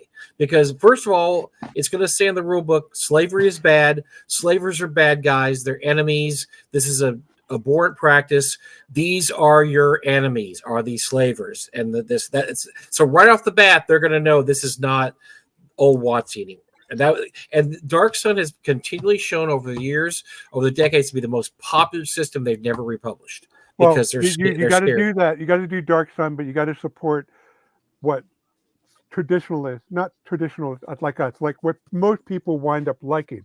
So Dark Sun is your season, yet you're supporting fully what most people generally like to play, whatever it is. Absolutely, yeah. And I would have classic D&D, and I would have, I don't know, you call it new D&D, whatever. I would have two separate lines, like you guys have said, and everything. The earlier lines would be pretty much anything before 2000. The later ones be anything after 2000. But I would make each compatible. You would have 5e versions of each. You could play old school with Eberron, or you could play new school with Dark Sun. However you want it, I would make it with. If you have POD, the ability to POD, you can do that. It's not that hard. If you don't have, as you guys were saying, as long as you don't have a warehouse full of books you can't sell, you're going to be able to do that. And that's what modern companies are doing now. Modern companies are all doing that. They don't carry inventory anymore. Nobody carries inventory. That's so old school, and it's a bad way to do things. I would keep the digital. I think there is a certain segment that enjoys the digital. I wouldn't put all my eggs in the digital basket, but I think I would keep it. And I would take Don's POD. I think it was you, Don, who said, get a POD house so you can do your own. No, it wasn't me. It was Greyhawk Grognard. Oh, Joe said that. Yeah. So Joe, you had that idea to have your own POD house, but I would also figure out, use the prestige of my position to get that direct to the game store channel going. So, if they want 5 copies of the Player's Handbook, they can order it from me and appear it on their shelves, and I don't have to worry about warehousing and stuff. Because you do have to worry about warehousing, and this is okay. I do printing. I have a print press. I do my own binding. This is your problem that you're running into. The idea of doing POD, you have a reverse problem. When you're going to China and ordering 50,000 units at a time, and they're shipping to you 50,000 units on several pallets, you have that thing in a warehouse. The problem with POD is you have to have in that warehouse, instead of books, you have to have the binding glue, you have to have the backboards, you have to have the paper, you have to have the printers, you have to have the all of your color sets. Like I use a 12 color press. And to refill the ink on a 12 color press is $6,000 to refill all 12 colors. Mm-hmm. That's for the ink alone. So your costs shift. Yes, I don't have to have a back stock of books, but I still have to have a back stock of product to make my supplies. POD books. The upside to POD is I'm not heavy in one product. So I don't have to worry about, oh my God, I have to sell X amount of Dungeon Master Guide, the new edition. It shifts to, I have to make sure that I keep my paper moving. I keep my paper clean. I'm rotating my paper. I'm ventilating it properly so I don't grow mold on it. I mean, there's a whole bunch of things that kind of shift in it. And but Don, so with that in mind, and I'm sorry I glossed it over. I do realize. No, you're fine. No, you're okay. Capital cost. But so the traditional publisher with the entire 5e product line, say like Wizards has, or even like TSR has. Let's say you go crazy and you're like TSR in the AD&D 2 era. If TSR had print instead, if Lorraine Williams set up a print on demand facility like that, and with all would have been cheaper for her to do that than to warehouse all those products and worry about returns and stuff? Probably. This is the thing. The initial startup kills you, because you initially have to be very forward heavy in setup. You have to buy the machines. You have to buy and at a level. I just won the lottery. I got exactly. all. Yeah, exactly. You won the lotto. But the thing is, that's the whole point, though. I mean, no matter what, you are still front heavy in your investment. If you're a cash rich company, which I'm a $1 billion company now because I won the lotto, then that's not a big deal. WotC could also very easily do this. And this is the thing I don't understand about Wizards of the Coast, why they have not thought about this. Lightning Source does printing not only for DriveThruRPG. Lightning Source, anybody can go to and have Lightning Source do POD printing for them. Mm-hmm. Lulu does it. Lulu uses them too. Right? Yeah, exactly. Yeah. Yes, yes, they do. But see, places like Amazon, they got smart. Amazon was using Lulu very early on through their KDP, but their KDP program, they were like, wait a minute here, why don't we just set up 3 major Amazon print houses throughout the United States? And what we'll do is we'll make the initial capital investment, and then we'll just simply print our own books, because very early on, Amazon started this whole, you can publish with us for free. you have no Mr. Author, and they were going off the small press people, the self-published people. Well, then the other people started getting involved, and it's like, wait a minute here, as a publisher, I could go to Amazon, but the reason why I don't go to Amazon is because people don't pay attention to the contract. And in the KDP contract, it basically says if we print and POD your book, and we catch you selling that book anywhere else, even on your own website, we can yank your print on demand. And so that's some of the things that people don't realize is that when you're low on the radar, print on demand is a great thing. So as a company, if you're going to publish your own works and say, I'm not going to publish for Joe Block, I'm not going to publish for Tenkar or Mike or Glenn, then yes, if you're going to do it strictly for yourself and you're willing to put that forward, if you're going to forward load your assets, then great, invest in it. I'm blown away. Wizards has not done this yet. I really am. I have a question, Don, though, for you. How did you get your printing set up? You're kind of in the same. I was basically with me I was going through like Amazon and I was risking it. And very early on, I had a publishing company back from 2008 to 2013. I had a publishing company and I was part of these publishing guilds. And I found out there was a print shop down in Toledo, Ohio that was going out of business. So I drove down there and they were selling stuff pennies on the dollar. So, you were able to get your hands on a, $30,000 binding machine for $700. So you didn't win the lotto, but you did roll on that 20. Oh, absolutely. And you know what else this helps too is that's this way you don't have disruptions like everybody had except for Troll Lord Games when we had COVID and China wasn't shipping books for 12 months. Well, you did have like I ran into a recent issue because the issue that I ran into was that we ordered paper from China because that's the only place you can get it. You can't buy if you're US based, you cannot buy US based from the US based mills. They only sell to China. Mm-hmm. What, so the Canadian, you can't buy like Hammermill or no? The Hammermill does not want to deal with small. I mean, if you want to buy roll paper, like as in the 12-foot diameter rolls, they'll sell to you all day long. Yeah. But see, the problem you run into issues like U.S. Customs. U.S. Customs, if they even get a whiff of something's up, they'll seize your shipment. And then it's sitting there in a warehouse and you finally get it. They've already cracked all the cellophane and everything, and it's been sitting on an outside loading dock, so it comes soaking wet full of mold or garbage. They don't give a shit. So it's a nightmare that you run into, but like we just had a massive amount of games held up by U.S. Customs because my paper came and it was all waterlogged. And thankfully I quickly tried to, for D20 delving, I quickly tried to, say I'm going to be smart. I'm going to order from China. I don't want to, but I want to get my Kickstarter fulfilled.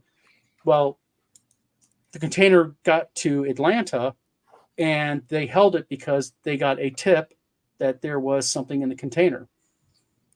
And technically it's still held. It's been up now for 9 months, being held up by Department of Homeland Security because somebody called in a tip. Luckily, I think I know who it is. By the way, Tom, nice flipping shirt. I like that shirt. Well, so we already had. So right now we just had more good ideas in 10 minutes than Watsy's had the last 12 months. So that's great. I appreciate that. That's awesome. So let's flip that a little bit. So next year is the 50th anniversary of D&D. I could ask you what you think is going to happen. I think because it's never what you think. I think I know what might happen next year, but I could be completely wrong. You never know. But I want to ask you guys, what is going to happen next year? Because they're coming out, they're going to make a huge push on this VTT. The digital that we're seeing more and more signs, more and more rumors, more and more inside info that this is the way they're going to go forward. That they are going to go full on online gaming VTT. I can tell you what they're not going to do, and what I think, and it's the one thing they should do. It's the 50th, and Luke Gygax in his live earlier said something that was very true. You only turn 50 once, and sadly, I do not see them bringing back some of the classic, like a and I'm just going to throw AD&D out as an idea. You know, Right. like taking AD&D's primary core books and putting them out in a limited edition set for 50th anniversary purposes. Which Never will everybody happen. here would buy the hell out of. And Hell I out know of that we don't, and because we sit here and go, we don't buy WotC products. I don't buy WotC products. And But we you know just what I bought bought the last limited 10 edition years? I bought the gold books. I bought the Dungeons of Dread reprint. I bought the Slavers reprint. I bought that. That's the only WotC products I bought in the last 10 years. And But if that's you the wanted to that's the sell, one thing they should put out. It's a Right, 50th. Something anniversary, something classic, something to. I mean, great, they got your new stuff, but bring back something that honors the roots of D&D that they're trying to right now play on. or do it It like won't they did for the 25th anniversary when they had the questionnaires that came out. What would you like to see reprinted? Remember that? Because remember they put all that into this. Now, see, I'm pulling a Rob Conley here. They put out all I the don't have classic that. stuff. So what's in here? S2, B2, I6, the G1, 2, and 3. This is the stuff they did a survey of. I sent in my survey and said, what classic adventures do you want to see reprinted for the 25th anniversary? And then they redid them, or they didn't redo them. They just reprinted them, put them in there. They could have done something like that. It's too late to do it now because we're on the 50th anniversary in 2 weeks or whatever. But that's something they should have done. What do you want to see us do? And I'm sure, like I said, I know the most requested world in the last however many years has been Dark Sun. Do a Dark Sun reprint, a 50th. That would be awesome. I mean, people would buy the hell out of that.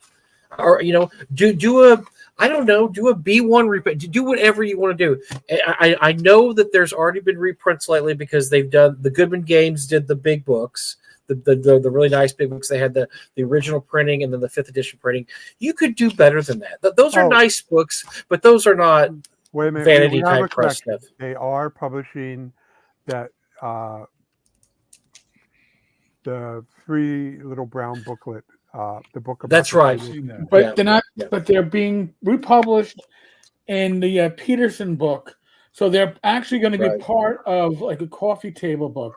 They're not being republished. It's not like the wood box that they republished the original, Which set. was great too, by the And way. I'll That was spare awesome. everybody It was that I very have nice. my wood box right up there. Yeah. By the That way- was a nice. That was very nice. I had to buy that because it looked great. And so yes, do stuff like that. You will sell that stuff. That stuff will sell. Fadus Live mentioned a foil cover rules cyclopedia. Yeah, I'd buy that. I'd buy it. The Rules Yeah, I'd be Cyclopedia, there. Yeah, they have. You can get it. Yeah, you can get it POD, but it's not the same. I mean, Yeah, yes. do it upright. Do a beautiful anniversary edition, leather covered. I don't know, whatever. Yes, that's one thing they're not going to do, and it's really sad. And they're really gonna kick this to the curb. The 50th anniversary. I just don't think there's anything of any interest to the old school player here. I don't even know if there's anything of interest to the new school player, frankly. But there's definitely nothing of it. I'm not. Is anybody excited about the 50th anniversary? I mean, are anybody here like, man, I can't wait to see what WotC's going to throw out there? Is anybody here have I'm that? excited No. about the 50th anniversary. I'm just not excited Right. about what. Well, I Watson think what has they're doing done. is they're Okay, yeah. doing kind of the Apple phone principle. What we'll do is we'll kick out something, we'll call it new, and people will come and they will buy it. Because it's and I hate to use this term, but it's this drone thinking. Oh, something new, get in line, here you go, get fed, next. And that's what they're doing with like Apple, with the phones that come out every year and a half to 2 years. Right. They So I have think- to add something new to it, and it's something like I know I love the new Apple commercials. Titanium case. I'm like, Yeah. okay, yeah, whatever. Okay, titanium. Yeah, way to go. Yeah, my Apple phone. Yeah, that's My great. screen was- Titanium still case. shatter You if can I tell the direction drop it. that they want to go in by who they've hired, right? From their perspective, the whole tabletop game thing is small potatoes to them. They're looking at a Blizzard level money, which means they're going for the VTT full throttle. That is their end game. That's all they want to do. I agree. I think a fraction VTT it's not going to pan out the way they think. I don't think so either, but that's their thinking. That's what they think is going to make them $100 million a year. Is all digital all the time, and anything else that is a distraction. That is their thinking right now. That's why they're firing their creatives. They're keeping all of their ex Microsoft people. Yep. Because that is the focus. That's where they think they're going to make a gazillion dollars. But they're not. That's exactly what I said. But to be clear, they are hiring people to make a VTT with a DM and players and stuff. And it's not going to have the same appeal as Baldur's Gate 3 is. But They're Rob, not making software like Baldur's Gate 3. They're making a VTT. I'm not saying it's going to work, Rob. I'm saying that's what they think. right? That's what. Yeah. Don't think about will this work. Think about what they are doing. Yeah, When we because all you got to saw- do is Go ahead. Go ahead. No, I'm All right. saying all you got to do is look at who they fired. I- That tells you right thank there you. they're thinking. Don, you think just like me. Thank you.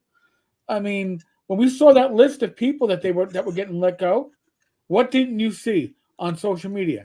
Any of the VTT programmers? Any No, of the VTT that's staff? obviously But- yeah, it's printing but- printers. Who did get dismissed? Leaders at D&D Beyond. Now, you would think, at least the average person would think, well, there's got to be a little symmetry between those two divisions.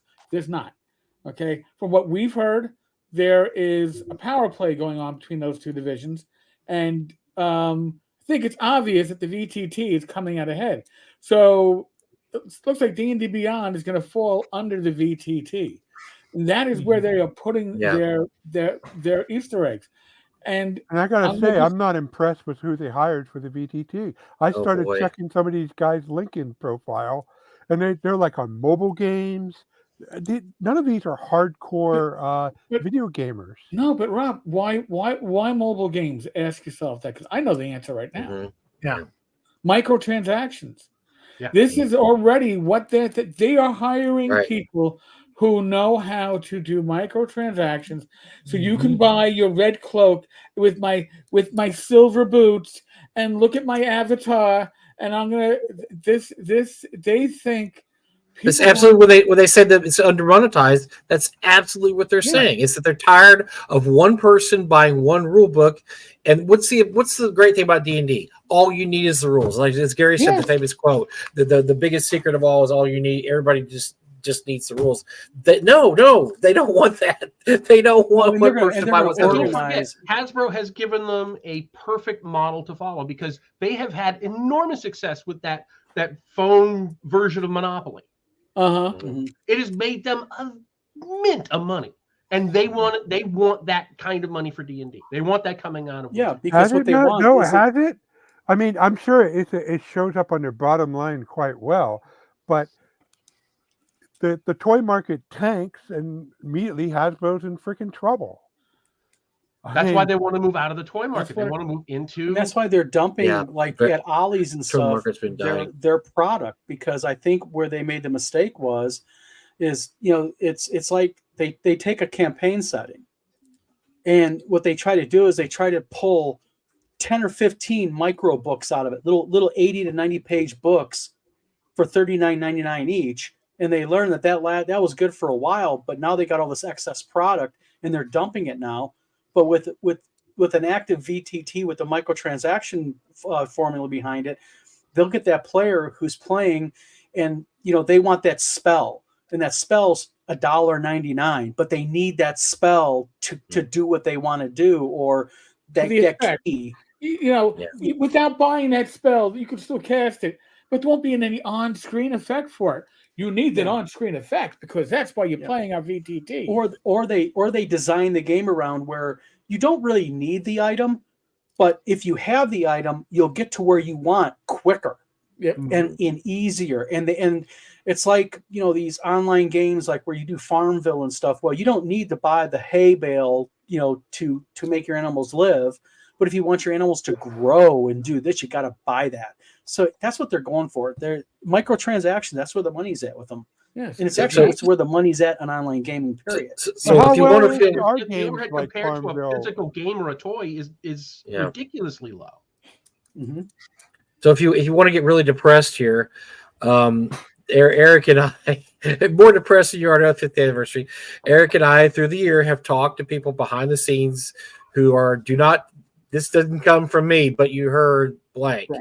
And what we keep hearing is that they have play tested the new version of D&D and the new adventures, and universally they say they're terrible, absolutely awful. And these are no people one that was like 5e. These are people. These are 5e people that are absolutely. These aren't you and me and Joe, whatever. You know, Joe's going to hate anything 5e anyway. Right? But no, these are people that like 5e, and they're saying this is awful. This is just absolutely. You can tell this is written by people who don't know how to write or don't have any kind of career in writing. So either they're going to use that as an absolute excuse. Oh, we got to get rid of. Look, we came out with some print books for 50th anniversary, and they didn't sell at all. And so we're just going to have to move really hard to VTT. Here's the problem with the transaction log. Right. I'm looking up Zynga. Guys know who Zynga is? Yeah. They are. That's all they do. It's these transaction micro thing, right? So their peak revenue was in 2021. They've fallen off since then. Was $2.8 billion. Hasbro is a $5.3 billion company. So again, I question that. But Rob, here's the thing: profit margin. The profit margin on your digital product is by magnitude larger than what you get. You could be a $5 billion company. What's your profit margin? Well, it's also your What's ROI. bigger? You just take a look at your bottom line. Look at your ROI on print developed versus digital developed. Mhm. Your ROI is far higher Yeah. at the bottom end. So return on investment, basically. Yeah, so don't just look at Wizards has already said they are willing to take a loss when it comes to their player base, lose market share essentially, if it increased their profit margin. If they are going to make more money for every dollar they put into it, they figure in the short term and the long term, they will be better off. And if they lose half the gamers that are currently playing D&D in this transition, and yet they pick up 1/20th of the computer gamers, they are ahead of the game because whatever they pick up is going to be buying into microtransactions and subscriptions, and the players are going to be monetized. Half nothing. I heard that they are calculating they could lose the entire current player base and still make money with a computerized version of the game, because they would pick up that many new people spending more money than the people that they have now. Mhm. So when There's your great replacement theory. right, hey, listen, your first sign for this, in my opinion, was when they started offering pre-orders with the digital bundle, right? And you could only get it with the digital bundle, but the digital part came 2 weeks early. Why? Because they don't want to sell through the mom and pop hobby shop. They don't care about that aspect anymore. No. That is dead to them. Those customers aren't going to be the ones that are going to buy into the electronics. They want somebody buying directly from them, because once you're in their platform, D&D Beyond, it's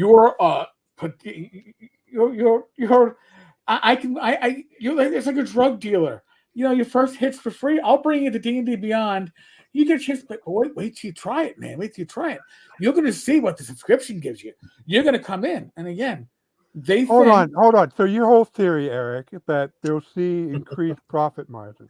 Therefore, logic stands that Zynga, who only business is making these type of games, they should have a hell of a profit margin. Is that true, Eric? I'm pretty sure they have a very large profit margin. They do not have a. Well, they'll large have a more profit margin. focalized. Glenn, Rob, I think the thing is though, the difference is this: with Wizards of the Coast, they have a very narrow subject line, which is D&D product line, whereas Zynga, they have their hands in a lot of different things. So with WotC, with a digital platform, they're utilizing that digital platform very narrowly, whereas Zynga's doing it more broadly. So their monies are being spent differently, developed stuff. But here's the thing: we don't have to agree with what WotC is doing. We don't have to think it's a smart idea. They need to think it's a smart idea, and they do.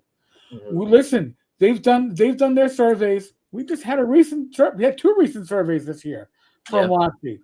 Okay, they're not selling to their current customer base as where their money's going to be.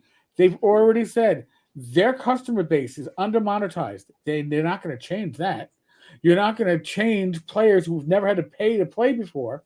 That's why they gave up. That's why they gave up the tabletop stuff. They just said Creative Commons, take it, play with it. We don't care. We don't care. That's why they're rebooting 5e. And it's going to be a newer, better 5e. And by the way, as Mike was saying, we've heard that the newer, better is not really being liked by the current 5e players because it's being written with the idea of a VTT behind it. Yeah, I get that, Eric. But we've been saying this for a better part of 8 months when the first indication of what they're going to do came out in I think it was April or May. Right. But now we're into is this going to even work for them? Oh, I don't know. And I'll be honest with you, Rob, I don't give a fuck. Not that I don't care. Well, I literally don't give a fuck. I think, Well, not that anybody here does. I think what you've seen is none of this happens overnight, and I think they've been gradually building up to this. Go to hell, Rune.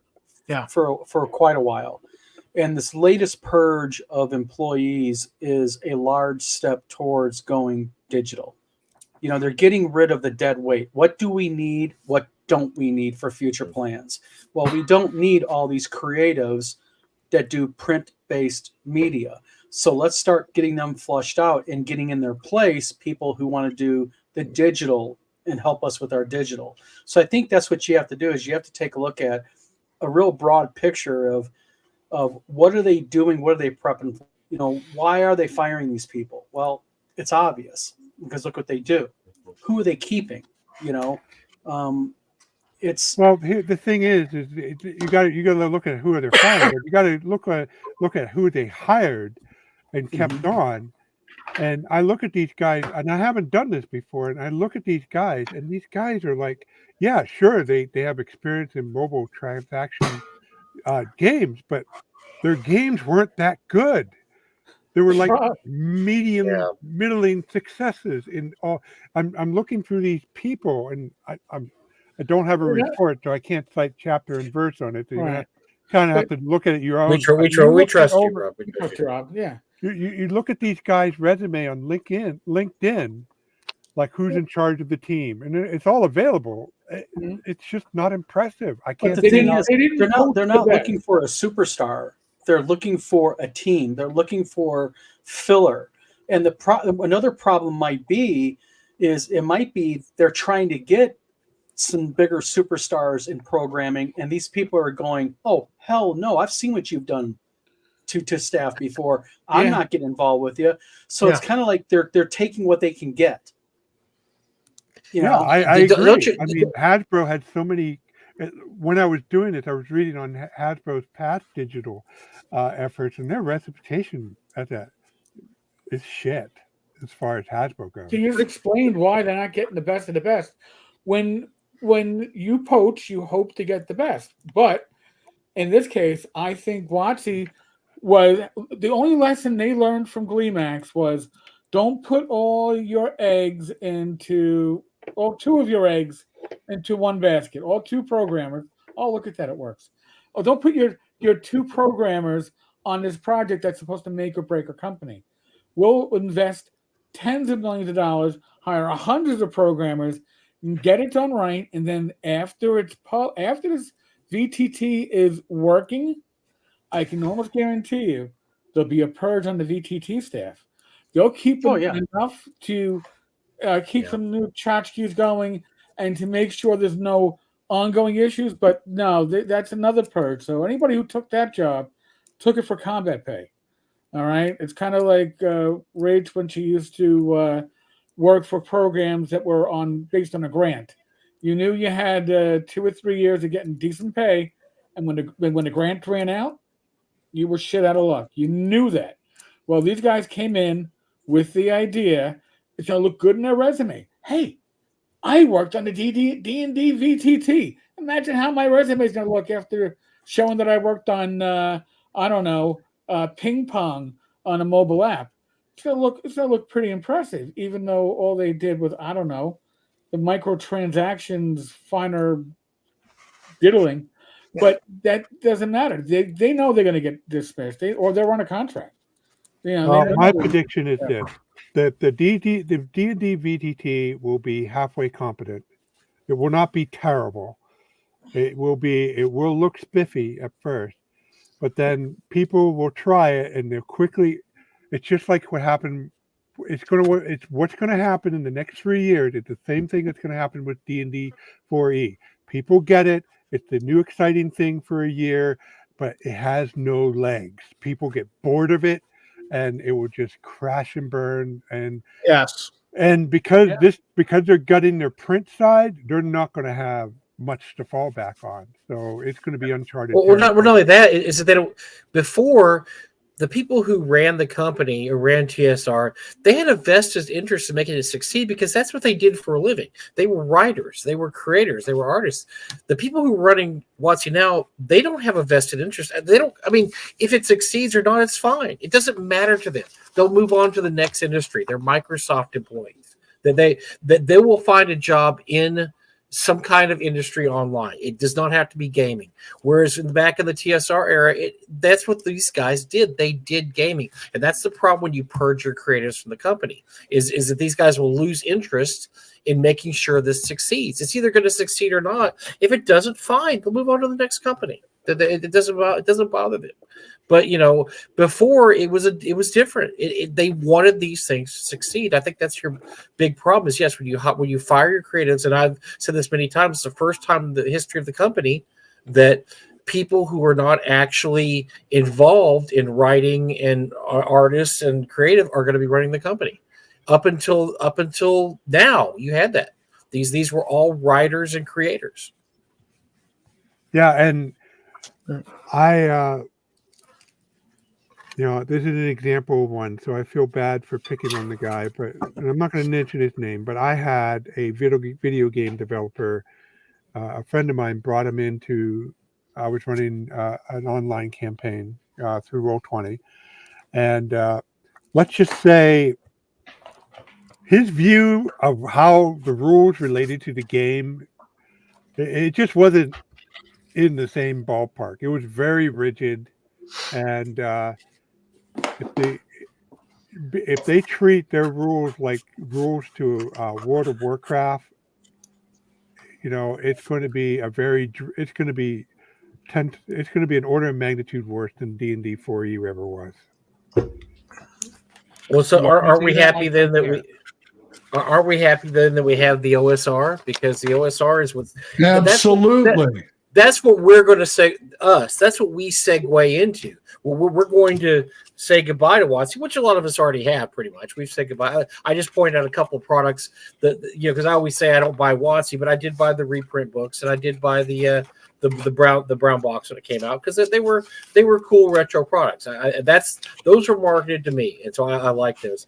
But I don't buy anything else that comes out. But you know what I buy? I buy Shadow Dark, I buy Dolmen Wood, I buy Dragon Slayer, I buy all these products that come out that are geared towards me. And so for us, it's not going to be a tragedy when this happens. We're just going to, I mean, the tragedy is just going to be, it'd be the same thing if Starbucks failed tomorrow. You're going to say, oh, we lost all these coffee shops. Great. Well, you lost, the problem is you have what's called the Starbucks effect, which the success of coffee shops means that all coffee shops do well.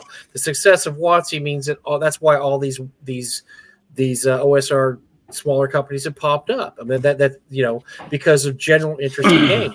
When WotC fails, you're going to lose a lot of that, and it's sad to think but we're also kind of in uncharted territory with all the Kickstarters and stuff going on. I mean, we don't know where this is going to lead us. It hasn't matured yet.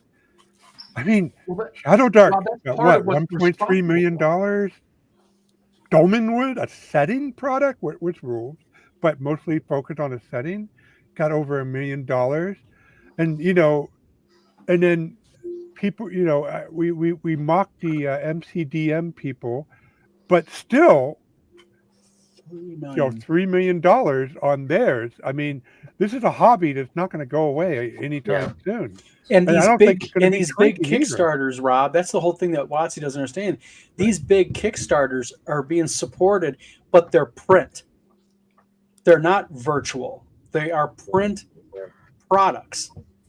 So So let's not lose sight of the fact that it was the success of those huge Kickstarters that started all this. We want to get rid of the OGL, and if you make more than X dollars, you have to give us a percentage. That's what started all that. Was that WotC was seeing people making literally tens of millions of dollars on their game, and they weren't getting a cut. But Rob, managers were like, we can't let this happen. But Joe, we've talked about this in the show because they're putting out shitty product, and that's the whole thing. Is people that's why they want to get a cut. Shadow Dark is not a crappy product. Don't remember what these are good products. And so when they sit there and go, well, we need to stop these people from taking the money, it's ours. This money could be yours. You could hire a Kelsey. You could hire a Joe Block. You could hire these people to do products that would do that as well. They But why- don't. what- but They're- why they're would any of sick us of their own take the farts. job? They're Why- sitting here going, we're putting out the best product that could possibly be. How come we're not selling anything? It's not. It's not the best product it could possibly be. It's bad product. it's because of the This people stuff who does are not get running the reviewed show. well. It does not. Well, look at the independent reviews. I'm not talking about people just like the OSR. Look at reviews for stuff like Spelljammer and in Starbucks and D&D or whatever the hell that was called, Strixhaven. The reviews were terrible. That stuff, But it's Mike, bad product. but Yes, there's a if you reason put out for bad it. product, you're not going to sell your product. Yes. But their solution to the bad writing with that new OGL that everybody hated was that they pretty much got access to your IP, what you wrote, and they could just use it. And that, so they were thinking, we don't have to write anything good, but if something sells, we'll just take it if they use the new OGL. But that's just it. Fundamentally, the reason why they're putting out crap product is because the people that are the ones that have the sign off on it are the ones. These people don't have experience in the game itself. These upper level management people don't understand. I bet you if you took the top 50 upper level management people at WotC, set them down and said, I want you to demonstrate how to play D&D with me, they'd all stare at you. And they'd be looking at their products online and they'd be like, okay, you roll dice, you do something with the dice. I know. exactly. The winners in any industry are the people who know the logistics and who understand the creative. Absolutely. You need both in order to become the top, or just to be successful. I mean, You have to understand the product that you're selling. I have an experiment for you. There's 7 of us here. Take the top 7 WotC execs, and we'll run 14 games, and we'll have somebody on the side with a gun saying, all right, 7 of you are going to be shot if you run a shitty game. Oh, I'm safe then. I'm good. Woo. I thought this was going to be hard, Rob gets Tom. shot because he tries to run a LARP, and they just they like, there's no, we're not reasons gonna I run don't a take a LARP. bet. I don't take bets. I'll tell you what. I think the majority of us, if not all of us, would survive. I think we Look, might if we were getting out there and doing that, everybody would turn around and just say, "Hold my beer." And the other thing that dumbfounds me about this whole situation, the whole reason why Hasbro has option in the first place was because the print books did so well during the pandemic. I mean, it just exploded out of nowhere, and they had to make it even more hot. They, in addition to, not in lieu of, they had all the VTT stuff that they had going on that they were making money off. So the two produced the best year of D&D of all time. But it was an anomaly. It was an anomaly, Rob. That they did not recognize that it was an absolute anomaly. Yeah, it was a once in a generational plague that got everybody stuck in their house. And here's the thing, Rob. Yes, they sold the most physical books. Why? Because people weren't taking them to the game table because nobody was playing face to face. People were reading. People were doing a lot of stuff that they weren't doing when they would normally be going out. They were stuck home. And the VTT usage shot up immensely. And companies got drunk on that, thinking this is going to be the wave of the future. Now, maybe Hasbro has some inside information on the next pandemic, and they're ready, and they're like, it's going to come. They got stopped. It's going to come in the election year, so we got to be ready for it. Now, VTT, if it's timed right, it's going to be, the bat's wings. I don't know. But the thing is, do we have any data? I mean, we know that sales are lower than they were at the height of the pandemic, but are they lower than they were before the pandemic? Are we at a better place now because of all this what happened and during the pandemic? I submit from what I can tell, but it's still too kind of soon. I got to admit, it seems like the RPG industry right now is in a better place than they were before than they were in 2019. Even though they don't have the 2020 and 21 sales for the last 2 years, we're still better off than we were in the late 2010s. I think it's more sustainable, Rob. I think. Well, I'll give you an example. Like this year, the movie industry lost billions of dollars. I mean, it lost more money this year than it ever in its history. Even during the Depression, when people didn't have 2 nickels to throw together, they would go see a movie because that's entertainment.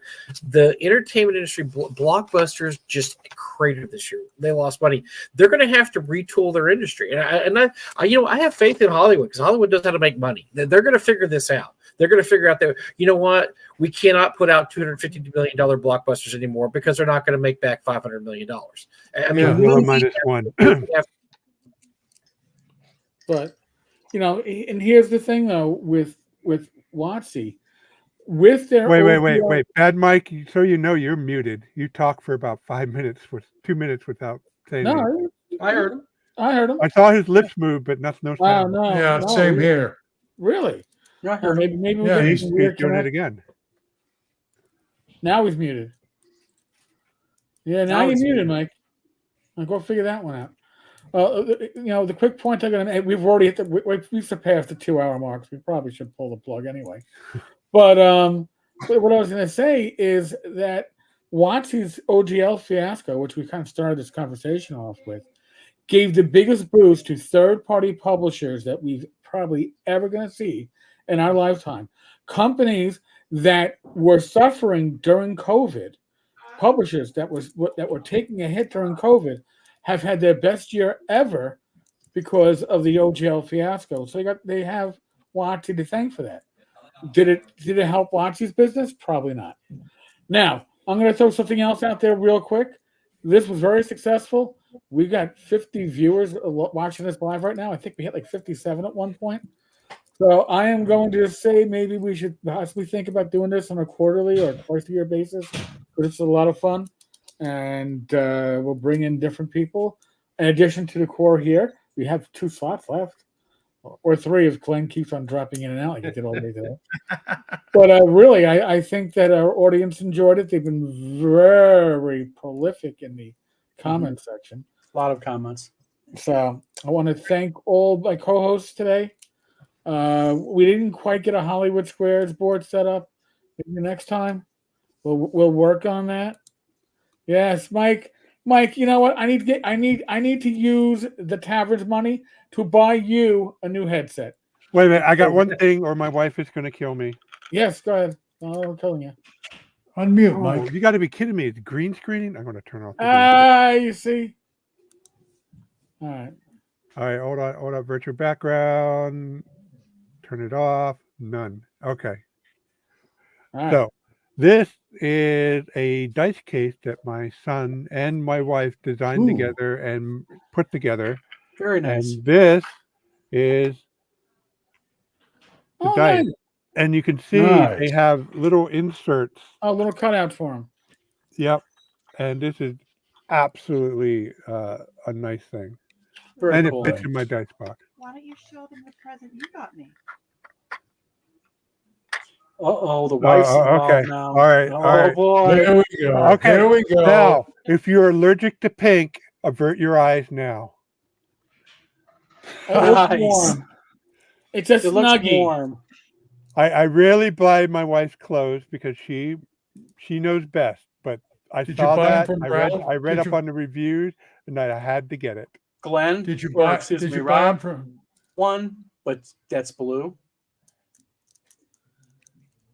What? What was the question? Do you got one, Rob? Did you buy yourself a big snuggie that's blue though? No. Matching. Oh, come on. You know you Hey, got one. did Just you- wear it and own up. Hey, did you buy them from Ralphie? Ralphie? Christmas story. Oh. Oh, God. Oh, Diane got that. She heard her laughter. So, folks, unless Glenn and I decide otherwise, there's no live stream this Friday because it's the 5th Friday of the month, right? So there'll be no live stream. Sounds good to me. I got to work on Alright. this problem I got. Okay. So, There is a live stream on Saturday night, Gamers Health, and there's a bonus live stream of Gamers Health and friends of the community on New Year's Eve. We're going to kick Yay. it off around 11 o'clock Eastern time.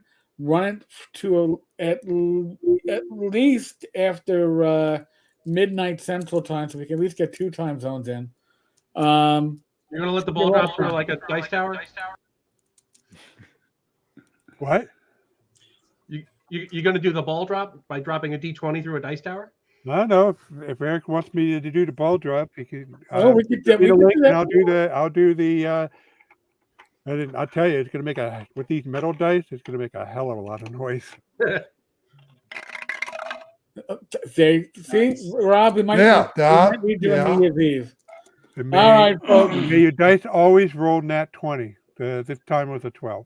Well, Better as than 4. usual, be safe, be well. And God I'll make bless. sure I'll have the original Stranger Things Demogorgon. Yes, I have that too. There you go. Thankos I Hammer. watched season 1 and I said, I recognize that figure. And it was in a shoebox. A metal Thankos figure. Hammer for Old Man Grognard, And, Grey Hook Radio Grognard, Grognard. Radio Grognard, Yeah. Grey Hook Grognard for Joe, Tabletop Tap Room for Tom, Wizard Bat Tower in the Games Attic. for Don, Bad Mike, and F. Bat in the Attic, and every other Friday night, Rob is a guest on the. He's a host on the Random Party Generator. He's not a guest. Well, I've been Yay. upgraded to host. I've tried. You're a host, 2024. God damn it. This Yeah, is the I would close like I've got to 2024 it. to look forward to. All right, folks. Thank you so much. God bless. Stay safe from Pinkerton. Good night, folks. See ya. Yeah. No Pinkertons.